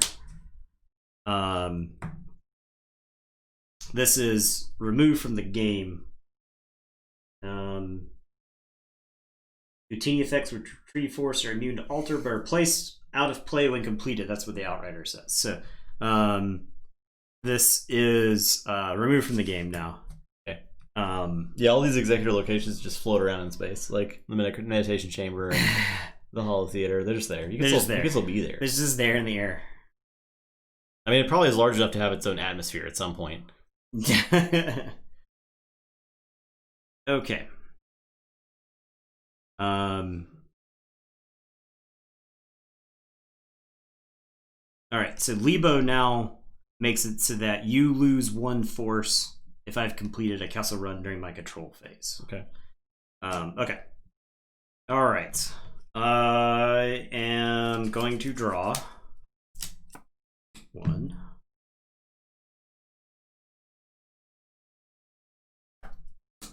2. Okay, and we'll call it right there. Yeah, call it right there. All right. So go ahead. All right. So I get 1, 2, 3, 4, 5, 6, 7, 8, 9, 10. And I would get plus. Oh, I gotta lose 1. I have to lose 1 for that. For the visage at the end of my turn. I would get 1 if I was in a docking bay with something. Yes. But I'm not. Yeah. Okay. You can't force drain here because I oppose you. So you have stuff. Yeah. Battle after deploy. Right? It's yes. You can deploy something and then we can fight. Like plays your Thunder Flare. You can, yes. Okay. 3, 4, 5, 6, 7. Yep. And I can initiate a battle for free? Yep. Okay. I do that. All right. I feel like I got a lot of Star Destroyers here. You do. I discarded this card because I didn't anticipate you playing another Star Destroyer. It's a card called Star Destroyer, and it says if your opponent just deployed or moved a Star Destroyer, say Star Destroyer, it's a used interrupt, and after you place it here, you get to put your used pile on top of your reserve deck, so you get a 7 Destiny on top of your deck. So that's an unforced error on my part. I am going to play Out of Nowhere. It says, if your opponent just initiated a battle at a system where I have a starship with maneuver greater than 3, I can use 1 force to add 1 battle destiny. That can cancel 1 battle destiny, right? That's correct. But I am playing Out of Nowhere. I'll leave that right there for right now. It is a used interrupt. It'll go there. I'm actually drawing 3 battle destinies. Okay. You were drawing 2 because Bosk says he adds 1 battle destiny. So you've got enough ability for a battle destiny. Bosk is going to add a battle destiny. Captain Han Solo says that he adds a battle destiny while he's on the Falcon. And then I have enough ability for battle destiny. And then Vader says adds 1 to each battle destiny. Add 3 to the power of any starship he pilots. Yes. So and when then Tarkin also adds 2 to power of any starship. Correct. Okay. So, first thing is weapons. We don't have any starboard weapons, starship-based weapons, so we don't have to worry about shooting. The lightsaber doesn't work in space. So we just go basically to the battle calculation part. Okay. Now, Dash Rendar says once per battle may reduce power of one opponent's starship by the power of the Outrider for the remainder of the battle. So the Outrider is currently 6 power, so I will reduce Thunder Flare by 6. Okay. Han adds 3 to the power. Dash Rendar adds 3 to the power of the Outrider. And now we draw Battle Destinies. So you decide as I draw if you want to cancel it with Vader or not. So here's my first one. That is a 4. I'll not cancel it. Okay. I get a total of 3. You also draw. Oh, we do alternating? Yeah. A 1. A 1. So I'll let you have that one. Han says during battle may use 2 force to cancel one opponent's destiny draw and cause a redraw. So this is a 2 because Vader adds 1 to it. And you draw again. I believe you're supposed to go first, but a 1. That's fine. I'll let that happen. Okay. And then my second one is a 6. So I'll cancel that. Yep, that one is canceled. And then my last one is a 5. So I have now we go to power calculation. So I've got 6, 12, and 9 is 21. You've got 12, 15, 16, 17, 22, and 3 is 25, and 4 is 29. So I lost by 6. So I have to lose 6 attrition, or sorry, I have to lose 4 in attrition. You have to lose 9 in attrition. The Executor is immune to attrition less than 12. So you can't lose Vader or Tarkin here. You will end up losing both the Thunder Flare and Boskin the Houndstooth. So you have to take attrition from stuff. You have to take attrition from the site if possible, okay. Because you don't, between the two of them, you don't have enough force to cover. So okay. I'm sorry, you had 29, is that what we said, or 27? 29. 29 to my 21. So I have to actually lose 8 in attrition here, or sorry, 8 power. I have to lose 4 in attrition. I guess Lebo. Oh, that idiot robot didn't go away. All right, that's fine. Lebo's gone. He covers 4 of it. I have to lose another 4. These are here. Yes. Once the destiny is drawn, it goes there. I am, yes. So I'll go 1, 2, 3, and 4. Let's lose it from there. Okay.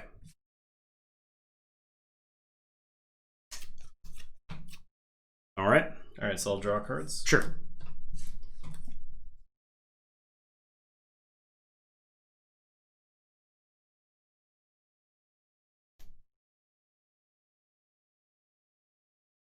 All right, my turn. Mm-hmm.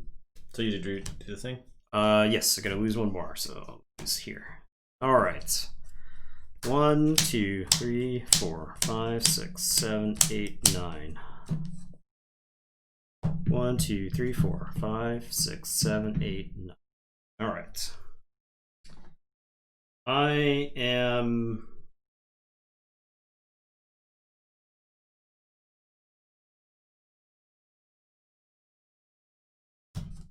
All right. I am going to spend 1, 2, 3, 4 to play Mirrex Tarek on the Pulsar Skate to Tatooine.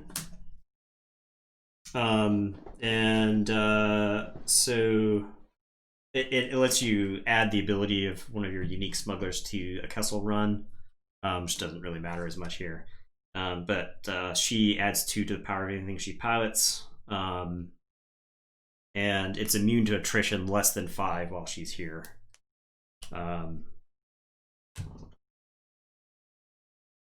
Okay. 1, 2, 3, 4, 5. I'm going to play Chewie with a blaster rifle, and it says adds 3 to the power of any freighter he pilots. Adds 1 battle destiny with C-3PO. I don't have a C-3PO in this deck, unfortunately. But he's going to hop on to the Falcon. And I will start a battle here. Okay. So I still get 2 battle destinies. You'll get to cancel one of them. We don't have any ships, or we don't have any weapons to fire or anything like that. Dash can make the Executor -6 power. So we basically just go to battle destinies now. Okay. Do you want to cancel this one? No. Okay. Then I've got the Falcon. So don't cancel it. All right. So I have 3. So the Falcon is 9 power. The Outrider is 6, so it's 15. And the Pulsar Skate is another 4 power, so it's 20. So I have 23. I have 11. Yes. Okay. 12, 13. Okay. So I said what, 23? Yeah. So 10. So you gotta lose 10 worth. So that's either 10 cards, or you can lose some sort of combination of things in space. You can lose forfeit value instead. You don't have to lose anything.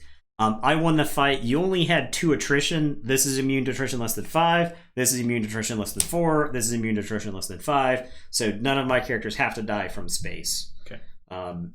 So I'll lose 10. I'll lose 1, 2, and I'll do top of the deck. Okay. 3, 4, 5, 6, 7, 8, 9, 10. All right. Player, I don't know what's going on either. It's fine. And it is your turn. I do lose 1 for Visage of the Emperor. Okay, go ahead. I have no hand, which is usually a bad spot in this game. So. Okay, so I get stuff. I get 1, 2, 3, 4, 5, 6, 7, 8, 9, 10, 11. Mm-hmm. Okay. Put Thrawn on here. Okay. He's good too, right? Adds 1 battle. Oh my god. I don't know if it's a good idea to initiate battle though, even with Thrawn. I mean, I do get 2 battle destiny and 3 more power, but you still get to do all your stuff. Yeah. And you beat me last time straight up, so should I just like fly away? You can. Yeah, you could. Does it make sense to fly away? I think I have the cards in hand, so you know I'm not going to be able to deploy anything next turn.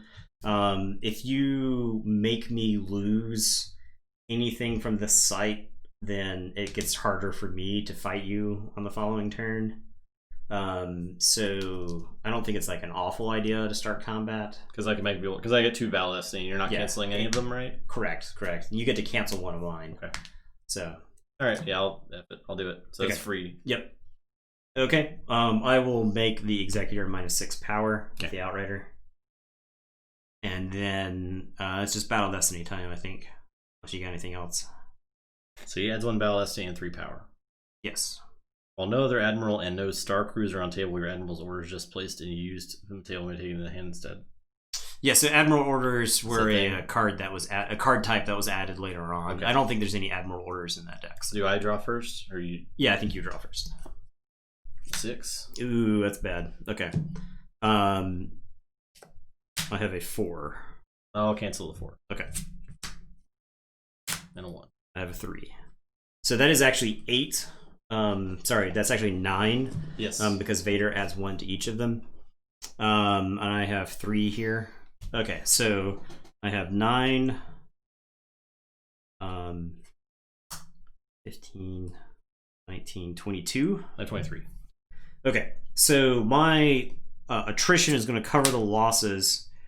So I'm going to lose Mirix, Tyrix, and the Pulsar Skate. That's 10 worth there, so that'll cover the attrition. So when you said attrition's going to cover the losses, Yeah, so I gotta lose 10. Yeah. Now, the reason that the lightsaber says forfeit value equals 0 is that if Vader hits somebody with a lightsaber, they're now forfeit equals 0, which means they don't cover the attrition losses for combat. Yeah, we'll throw a card up. Here's a Vader. Pretty wordy. So like the top is just flavor text. The text box says a bunch of stuff, and there's power stat, ability stat, and then like a trait, and there's some icons to the right of the text box, and then there's some the little numbers on the bottom left are cost and forfeit value. So I mean, there's a number at the top too for destiny value. Yeah, there you go. That's yeah, it's a lot of stuff. It took Nathan an hour to explain it. Yeah, I still don't quite understand, but I'm getting there. So I have to lose 1 force because of the difference in battle. Yeah. But I also have to lose 9 things in attrition. Right. So 5 for the Mirx Tyrix and then 5 for the Pulsar Skate covers everything about the fight. Does that make sense now? So you included the 1 force with that stuff, or that you lost just for difference? Correct. Okay. Correct. Yeah. The 1 force loss is covered there. Okay. Okay. That's the. I guess I can draw cards, so I'll draw some cards. And I'll lose to Visage of the Emperor. So okay. I'll lose the Dash Rendar from my used pile since I knew it was there and I already have Dash on the table. All right, my turn. Yes. 1, 2, 3, 4, 5, 6, 7, 8, 9. All right. So I'm just gonna skip to my move phase. The Falcon is hyperspeed 6, so it's actually gonna fly to Corellia. And Dash Rendar is gonna move to Kessel. And then I'm gonna draw some cards. I need some help. Deck. Please. Help. Oh my god. Okay. Alright, so I lose 1 to Visage of the Emperor. I will lose Chewie with a blaster rifle, since he's already in play. Alright, go ahead.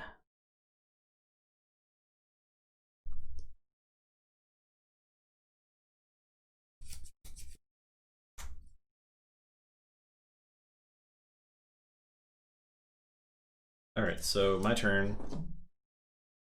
I get 1, 2, 3, 4, 5, 6, 7, 8, 9, 10, 11, 12, 13. And then I can force drain for 2. Yes. It will cost you 3. That's fine. Okay. Alright, I will lose Lando and the Millennium Falcon.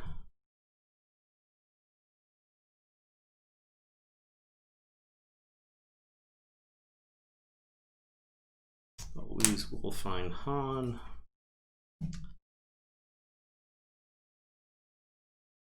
And lose... This is the Star Wars game that people are actively keeping alive, yes. Guess what? Rotation.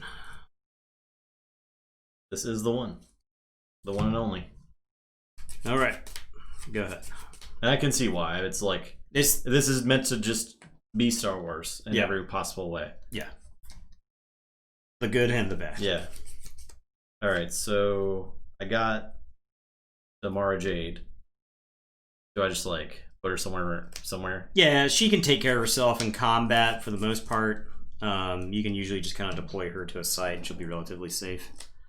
You most likely want to put her at a docking bay. Yeah.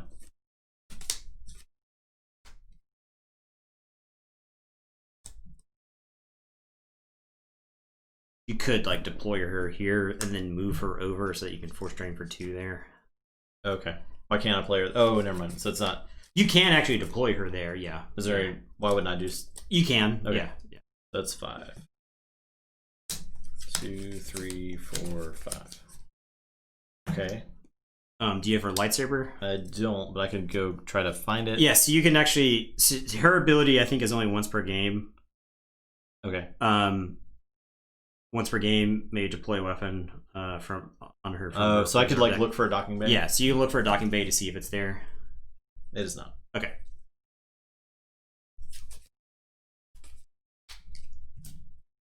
I see. Okay, and then I can play Dengar somewhere. Yeah, I'd probably play him with Mara Jade. Okay. That way you've got some redundancy. 3, 4, 5. Okay. And then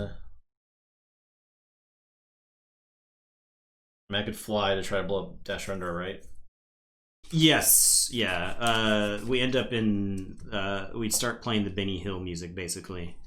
Because you chase me, I run away. So I can't move and attack the same time? Correct. Because Okay. battle happens before move. I see. Deploy, battle, move. Okay. So you move, chase after me, I fly away. So I'm probably fine just hanging out indoors with them then. I mean, I force train for 3 here. So okay. if you like want a place, it's better for you to force me to move here. I see. So I probably want to move there then. Yeah. Okay. And you spend 1 to do that. The old Executor crew. Yeah. I mean, I could jump Vader off, right? Like he could just hang out somewhere else. Well, that makes Tarkin like so much worse. Oh yeah, absolutely worse. So maybe he'll just stay there. Yeah, I do play 1 for that. Mm-hmm. And then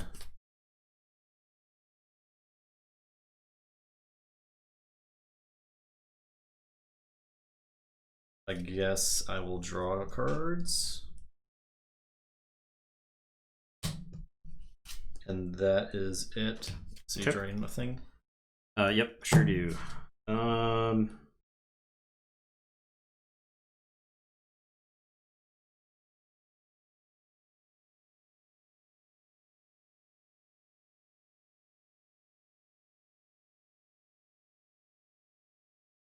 So let's lose top card. Okay. 1, 2, 3, 4, 5, 6, 7, 8, 9.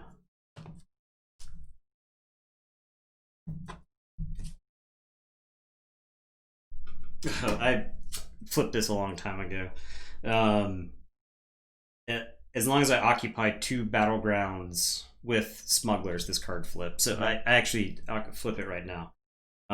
So my force generation is +1 in each system I control with a smuggler, so this is actually +1 here.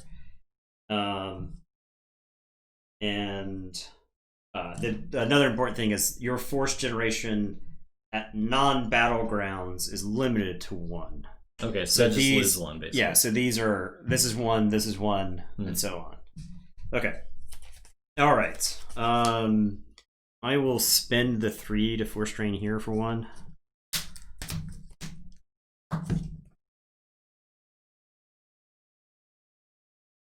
Alright, I'll get rid of this card. I'm gonna look through my deck for docking bay. Terrible.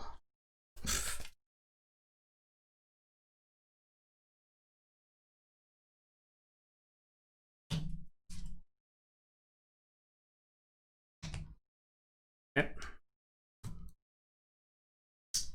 I will play battle plan so I can start fights for free now.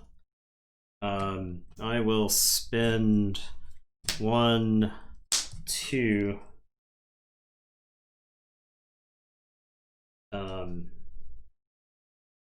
To move here, back. So this does actually flip back now, so ignore everything that I just said. Okay. Actually, I guess I could, before I move, during each turn I may play 1 interrupt from the lost pot. So...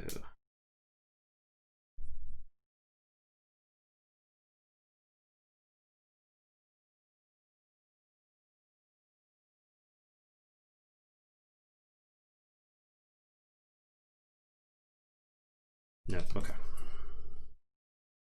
Nothing I can get any kind of advantage from right there. So I will play Watch Your Step flips back. I will draw 1, 2.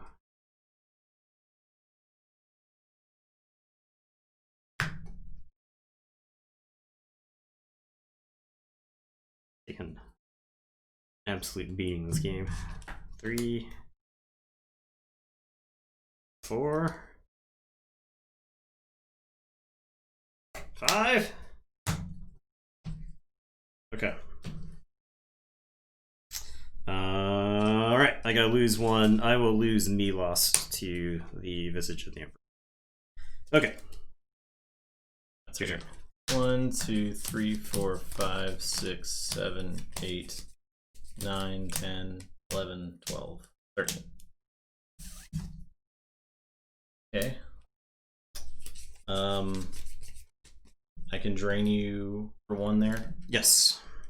Paying 3. You don't have to because you occupy a battleground site and a battleground location. So, yeah, drain 1. All right, I will lose the Millennium Falcon.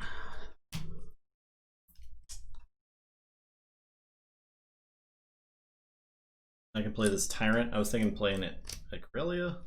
Yeah, that's good because you can spread out. So I'll play it there. Who knows? Yeah. 1, 2, 3, 4, 5, 6, 7.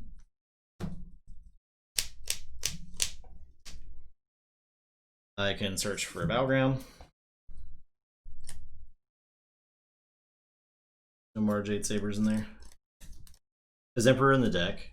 There's no Emperor in the deck. Yeah.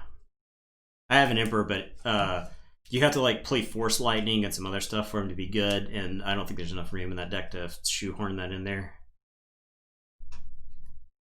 You have to play the Emperor in the convert loop to the dark side. I guess I can force train to there too, right? Yes. I only force train to there. Yes. I'll lose that. And I'll lose that. And then I don't think there's anything else I want to do. I could like split them up, right? You could, but you're more susceptible to being jumped. Okay. Yeah. Alright, so I'll draw cards. And that is it. Alright. I will 1, 2, 3, 4, 5, 6, 7, 8. Oh, and I have to lose one for message. I guess Chewie will have Blaster Rifle. Alright, I'm going to spend 3, 1, 2, 3 to deploy Milos to the Outrider.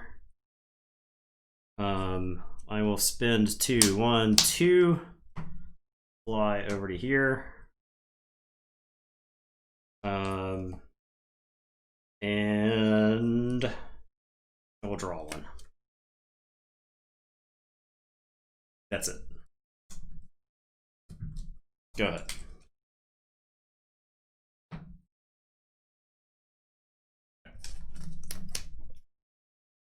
One, 2, 3, 4, 5, 6, 7, 8, 9, 10. I'd probably stop there. Yeah, you can stop at any time. So I'd force train there and there. Yep. I will lose Red Squadron 1. I will lose Luke's lightsaber. I can't find Luke to save my life. And then I lose one more. It's too bad because I want to fight him. I will lose the top card of my deck. Believe me, I wanted to set up the ultimate showdown between Vader and Luke. I guess I'll play IG-88. Okay. I'll just put him out by his Linsum. Yeah. He can't force drain, I believe. Oh. Because he does not have ability. Okay. But I could like move Dengar with him, right? You could, yes. Yeah. Yes. That is during your move phase. Okay, I don't think I want to fight there. Fight me, you coward. I mean, let me put it that way. But I feel like I'm outmatched there. Or am I wrong? I mean, it did not dramatically change. I've got the power. The Falcon is 9 power. Milos only adds 2 to the power of the ship.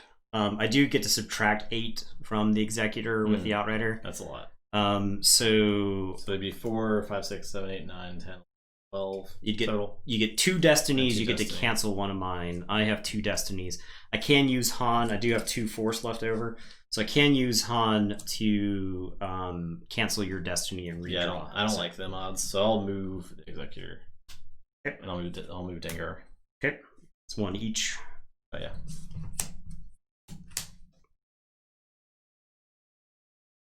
I'll draw some cards and drain you for 1. Okay. I'll lose the top pair of the deck. It's Wedge. I have 2 wedges in this deck. Did. Okay. This is where I think the game is already lost for me. 1, 2, 3, 4. I'll spend 3 to force drain you for 3. I'll get rid of this Vader with a lightsaber. Circle's now complete. Like advisor. Okay, and then I will spend 2 move here. And it is your turn. I will lose 1 to Visage of the Emperor. And it was Luke. So Boba Fett says, adds 3 power to anything he pilots, adds 1 battle destiny if with Han or Jabba. Does that mean if he's facing against them? Yes. So if he was at even a starship, would he get an extra battle destiny? I honestly don't remember. I think we can say that it does work here. It might be one of those things that I don't actually think it works in space because they're not with each other, because they're not physically in the same location. So right. But for our purposes, for our instructional purposes, we can say that it does work. All right, so I can force drain for 1, 2, 3, 4. Yep. Okay, so 1, 2, 3, and 4. I think it is possible Arbor Moy because Nathan had put stuff in here to get other versions of it back. There's probably cards that discard effects, right? What's that? There's probably cards that discard effects from plays. That's how you get rid of the visage. Yeah, well, it says effect canceled if opponent controls this site. So if I have a spy, I can deploy. Spies can deploy where you don't have the ability to deploy. So you can like deploy a spy inside the Executor. Does it go and it gets it's like immediately canceled. Okay. So. I play Bobby Feet for 5. Okay.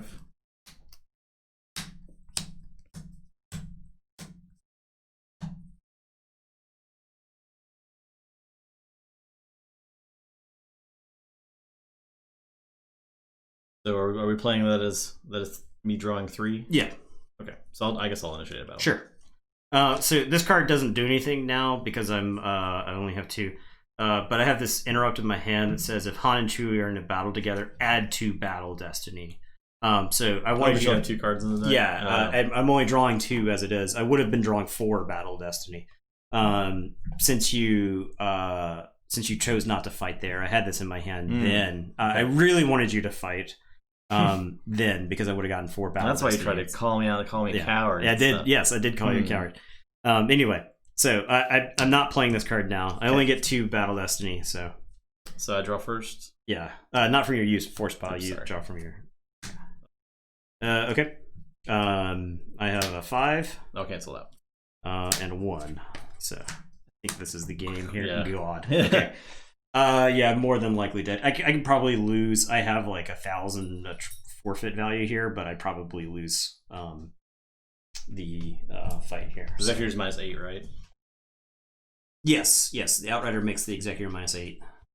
I'm actually supposed to draw 1 more destiny because of Boba Fett. Yes, yeah.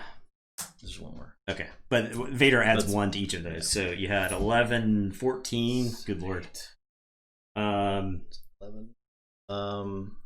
17, 15, 18. I had 18 total.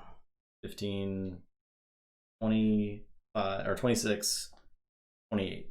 28? Or, I'm sorry, 29. 29? Yeah. Okay.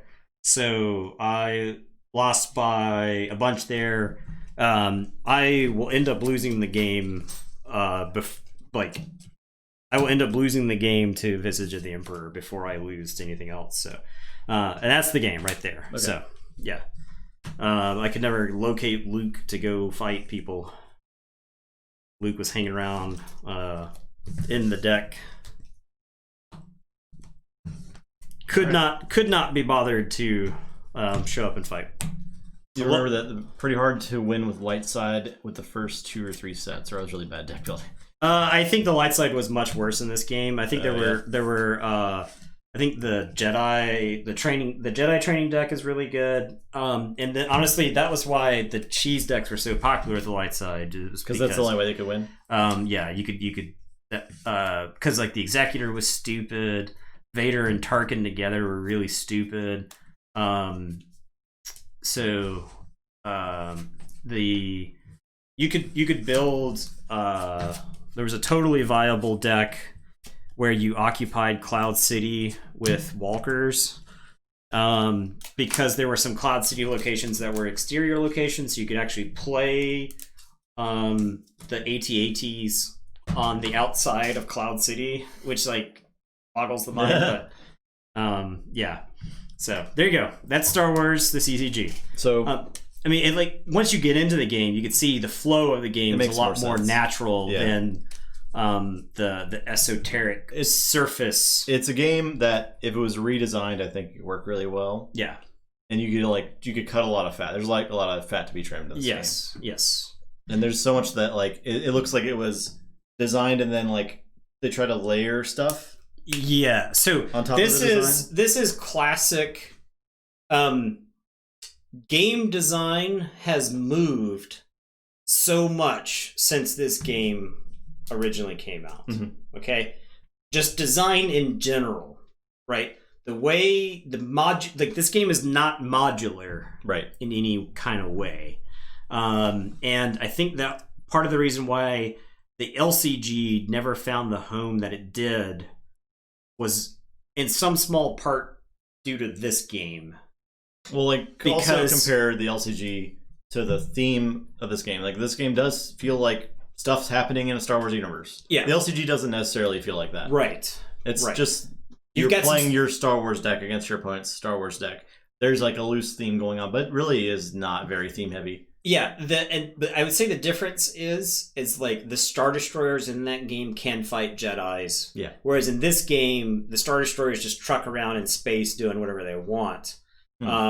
Whereas like if I just stayed on the ground the whole time, what's the Executor do? There's just like 4 strains me for 1 or something. It sits there, right? You know? So yeah, it's one of those things that like this game was very thematic. There was an indoor Leia that was made called Daughter of Skywalker, and she was specifically designed so that you could Jedi train with her. And the best version of the Jedi training deck used Leia instead of Luke. So it was one of those things, like, you got to do all kinds of fun what if stuff with this game. You're like, what if Leia became the Jedi that saved the Alliance instead of Luke? You had fights. There was a fight. So you may notice that the Executor had 12 armor or whatever. So there was a game that I shot the Executor because there were these like massive photon torpedoes that were printed in Death Star 2. There was this B-Wing that got a bonus to hit capital ships, and then also got a bonus if it was firing that specific torpedo. So with like the pilot on that B-Wing with that torpedo, it was like +6 to hit.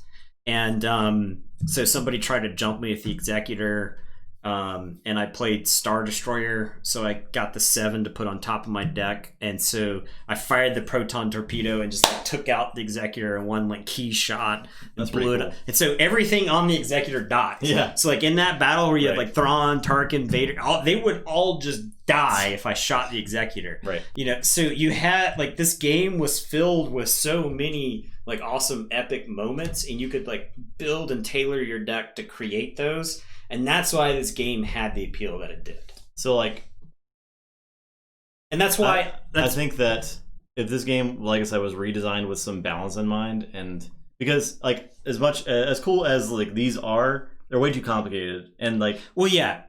Now, so here's the thing: without these, you don't have direction. Like we jumped into the game pretty quickly, right? Okay, but imagine where you have to like draw locations and build. Okay, yeah. Imagine I start the game with this in play. You start the game with the meditation chamber in play. You activate 3, and you draw.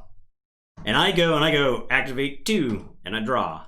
So and then you go, and then I go, and then you go, and then I go, and I play a location, then you go, and we've spent 15 minutes doing nothing. We have looked at some cards, and that is it. I see. Okay. Right? Yeah. So yeah, that's the thing. These speed up the game tenfold. You don't dork around at the beginning of the game. You don't have to include multiple copies, because like let's say you wanted to play Vader converts Luke to the dark side. You wanted to play an epic duel deck. You would need to include like 3 copies of epic duel. You would need to include like 5-6 copies of Vader. You'd need to include all this stuff because you gotta assemble it all. Yeah, so you could include like a pack of things that you run with your deck. That's essentially what this is, I guess. Right, and that's kind of why I liked the objective sets in the LCG, because it gave your deck direction. Yeah, and I imagine something like that would be good for this. Yeah, and whenever we come back from card game Necromancy hiatus, that's why I really want to show you Wars, because there's a lot of things about Wars. Oh, you guys play on that channel? Nice. Players community, hell yeah, cool, sweet. Yeah, we'll have to actually check that out. Because I have not kept up with the game. I knew there was a players committee, and I would like occasionally go check out the cards that existed, but that was it. Like I was like, the game's dead in our area. I have no desire to play the game continuously or whatever. So I just I wanted to have my decks for me and some of the buddies that played the game, so that we could play them. Does it mostly get played on Tabletop Simulator or like Octagon or something? What's the thing? Yeah, I would like to know what you play with. Yeah, the thing I like, and I can't believe that has never been in another game, is the way that card draw and resources work, like the force generation. Yes, yeah. And well, it's very thematic, right? Like you're generating force online play system. Okay, yeah. Yeah, the flow of this game was cool, right? Because you're like generating force, you're using that force. There is like a degree of card counting and deck tracking. When I kept searching for my docking bays, I kept finding Luke in here, because I wanted to find a situation where Luke wasn't in here, so that I would know that I could draw into it. Okay. So yeah, there's a lot of tracking that goes on in this game. That's its own skill that I think you can develop. That's probably insane, yeah. So that's why that appeals to me. Knowing what kind of cards your opponent could play, it's kind of a big deal. That would turn me off the game ultimately, because I'm too lazy to do that. And I'll never be like, if I'm in a tournament, I don't want to have to think about that all day. Right. So that would drain the heck out of me. Yeah, tournaments in this game were long. I bet. Did you play both light side and dark side in a round? Yeah. No. You alternated? You swapped. Yeah. So the way the original tournament structure for this worked, you would swap between rounds, and depending on how badly you won or lost a game, that was like your tiebreaker. So if you won a game, it was 3 points. If you lost a game, it was 0 points. If you tied, it was 1 point. Ties weren't really a thing. And so at the end of the turn, and your differential mattered. So in that case, you had probably... So I count the number of cards in my deck in hand? Not hand, deck. Just deck. Yeah, just deck. Okay. So... you probably had like roughly 12, maybe 15, somewhere in there, which is kind of like a medium victory. It's And honestly, if you had just lost like 1 or 2 characters off your spaceship there, then you wouldn't have lost like the huge chunk. Yeah, the 10 or whatever I did. Yeah, that game was not close. Right. But yeah, so you would have been like a plus 15, and I would have been a minus 15. And then so the next round, if I won, I would get a bonus to my differential. And then once you got to the end, you had all of your points from victories, and then you had your differential. And your differential dictated your ultimate placing. Now, typically, tournaments for this that I played in weren't higher than like 16, 20 people, so you didn't have too many people who went like undefeated through all the rounds, and so the differential actually mattered, so you needed to like win games by like a lot. Like also like the concepts of in this game aren't used anymore either, because like most of the time now you have characters, they have like health, they have power. Yeah. There's no tokens in this game, but they managed to do a lot of things without tokens. Yes. Yeah. In a very creative way. Yeah, there's a lot of honest, there's a reason why this game endured for as long as it did. Yeah. It's clunky in a lot of ways, but it's very charming. And like I said, the things you do in this game are Star Wars. That's very true. Yeah. You know, it's everything you want from Star Wars. It's got the big moments. Battle destiny is huge. I wish there was more reason to battle, I guess.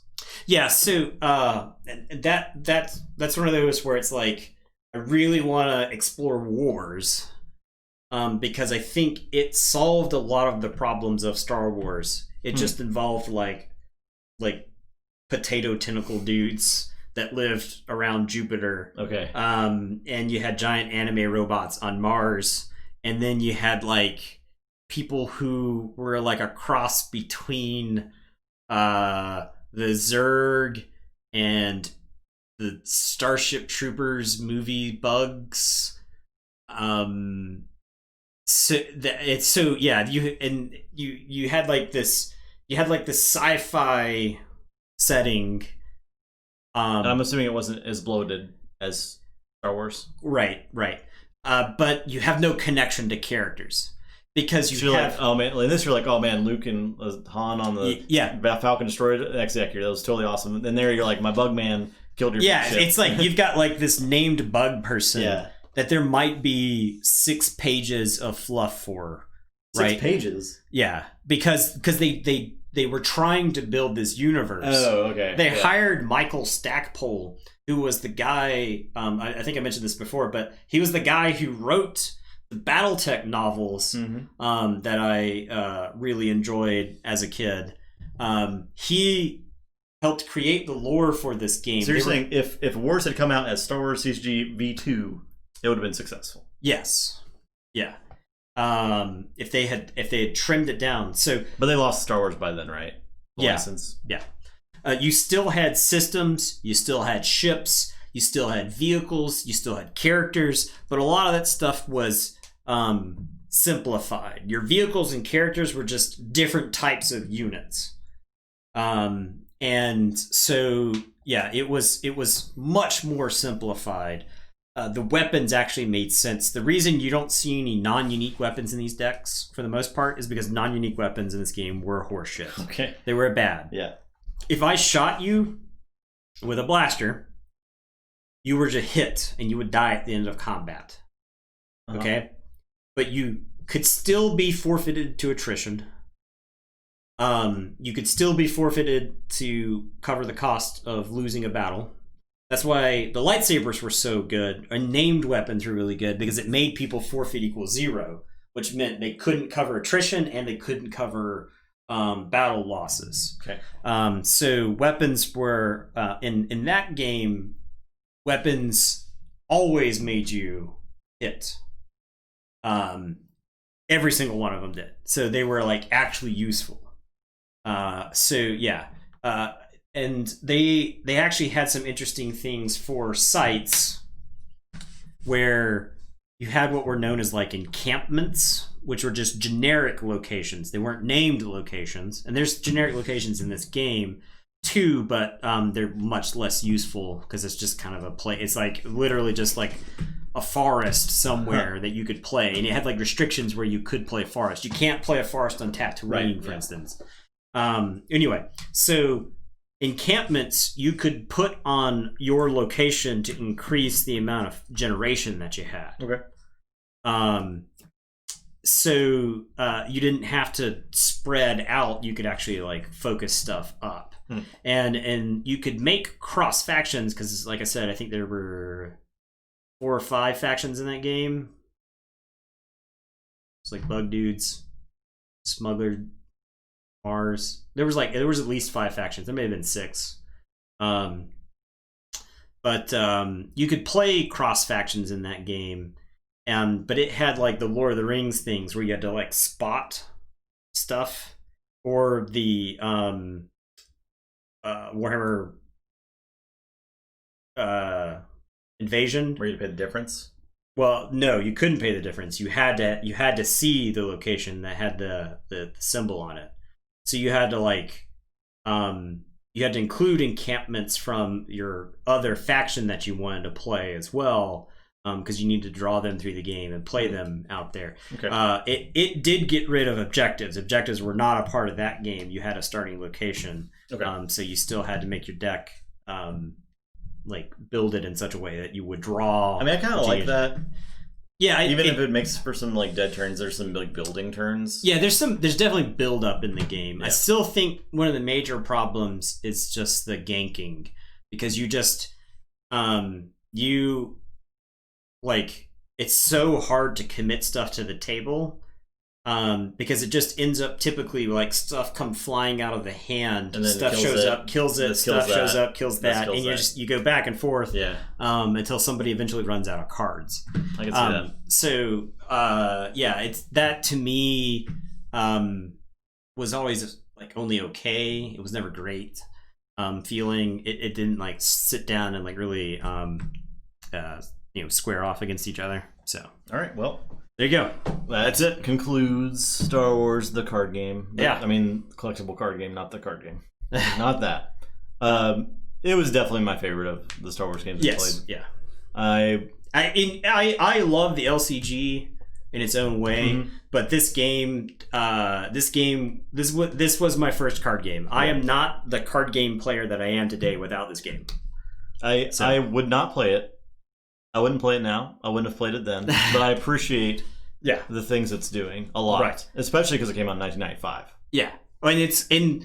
We experienced like not even a tenth of what exists in the game. So it's like there was so much stuff that was printed in this game. I mean, I can see if I've got in on ground level, like if getting into this game on ground level is probably the only way, like you said, to get into it, because I can't imagine trying. I tried to get people into it later on.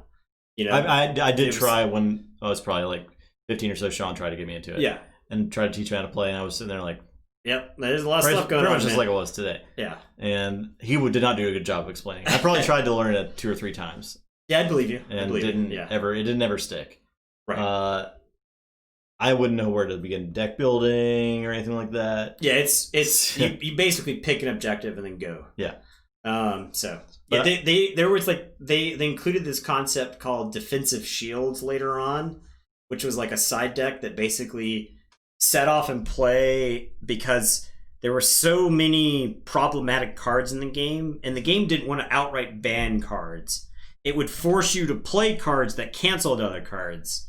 So they eventually solved that problem by creating a defensive shield deck where you could put answers to problematic cards in. That feels like a Band-Aid. I don't like that at all. Yeah. That feels like how do we deal with this problem we created? Let's add more stuff. Yes. Instead of just banning stuff. Right. Sometimes you just gotta ban around of stuff. Yeah. That's how it is. It's a card game. Yeah, exactly. If you're not banning cards, you're not pushing the envelope for design. Yeah, right, exactly. So, although there's also I think if you're banning, there's a limit to that, because I think if you're banning too many cards, then there's something wrong. Then you're not play testing. Yeah, right. So, all right. So there you go. That's it. That concludes Card Game Necromancy for the time being. Yeah, this is Card Game Necromancy Season 1 wrapping up. Yep. We appreciate everybody who showed up throughout card game Necromancy. That was pretty good. I think we learned a lot about general evolution of card games, card game design. I mean, we the good and the bad, things we'd like to see again. 25 years worth of card games that we experienced. This is one of the oldest one we played. Yeah, this may be the oldest one. I think this is the oldest, which is crazy I think because it's the most complex and the most cohesive of the older games. It predates Dune, right? Yeah, I think so. I think so, by like a year. Yeah. So, that's it. We'll be back on Sunday for more Keyforge Gauntlet. If you didn't hear on the Discord, we're going to be taking our highest SAS deck from each set and running it through the Gauntlet for the next 3 gauntlets. Our hypothesis is that SAS is fast becoming a meaningless number. I mean, I think especially for mass mutations, there's no way to get an accurate SAS just because of the icons, right? Because they can't data mine that. I don't think they figured out a way to get those. Yeah, well, and it's like another layer of things you have to. Right, like the card that like archives creatures from your discard pile, depending on where your icons in the deck fall, that card is it's like a decent arise, or it's absolutely bonkers. And that's not even mentioning the stuff that like lets you double the icons on a card you play. Yeah, because like you could have 10 cards that enhance stuff, and those 10 icons could go to 10 different cards, or they could have like one loaded card, and like that difference makes the deck so much different. Like the potential of the deck. I wonder if that's sarcastic, Nihil. I don't think it's sarcastic. About the icons not being able to be mined. Yeah, I think that's also really bad news. Yes. Yeah, I don't think that's great. But I don't think it's something they have a solution for. And I don't think it's something they have a solution for. Probably not. I don't know that they care. Yeah, they should care, because I think that data being out there to the community is helpful for them. Yeah. I don't SAS existing is fine. It's just not a number that you should ever use to try to say, is this deck good? Yeah. And we're going to try to show that with the Gauntlet. I think so. Basically. Yeah. We're going to say, here's the only way you can find out if a deck is good. This 75 SAS deck might be good, but we need to play it first. And we're going to find out a lot about the decks by playing them through the Gauntlet, I think. You're super delayed. Oh, gotcha. So I'm excited about that. The 3 decks that we have planned, like looking at them, you would not expect these decks to have been our highest SAS decks based on our tournament data. Yeah, and it'll be a little different too, because most of our tournaments are set versus set, so they're coming out based on that. And this is widening the archetypes they have faced in the past, probably. Yeah, for the most part. Now, one of the decks we've never played on stream, our highest Coda deck, is not a deck that we've ever played before on stream. Yeah, I have never touched the deck. Yeah, I didn't even know this deck existed. Because I keep forgetting about the Triple H collection. Yeah, so Triple H was a viewer of ours in our first year. Nihil, probably, you actually may remember him. He was here very early on, so he's dropped out during AOA. Yeah, he quit shortly after AOA, but he sent us all his stuff, which is pretty cool. And we got some like extra set of metal keys that we were able to get our friends, some tokens that we were able to spread the joy around. We gave away his playmat a while back. He sent us a Wild Wormhole playmat that we did a giveaway for. And but we have a number of extra like Coda and AOA decks. There are some that are okay, but our highest SAS Coda deck is a former Triple H deck. It actually it's like it was a 3 Oda chain bound once. So it's got a track record. We'll see how it performs. It looks okay. Yeah, Triple H is great. He was always a really cool viewer and really engaging in chat and then Discord and stuff. So I hope he'll come back one day. His memory lives on. I am fully prepared to send him his stuff plus extra stuff if he ever comes back. So yeah, with interest. Yeah, I would be totally happy to do that because he's really cool. Yeah, we kind of want to say the other thing.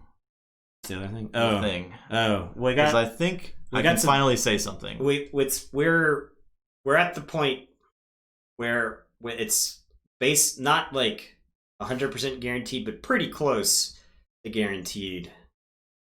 Getting some sort of something that looks sort of official. So there's so few people watching this that keep this a secret, okay? For now. Ultimate Guard is going to enter into not a sponsorship, but a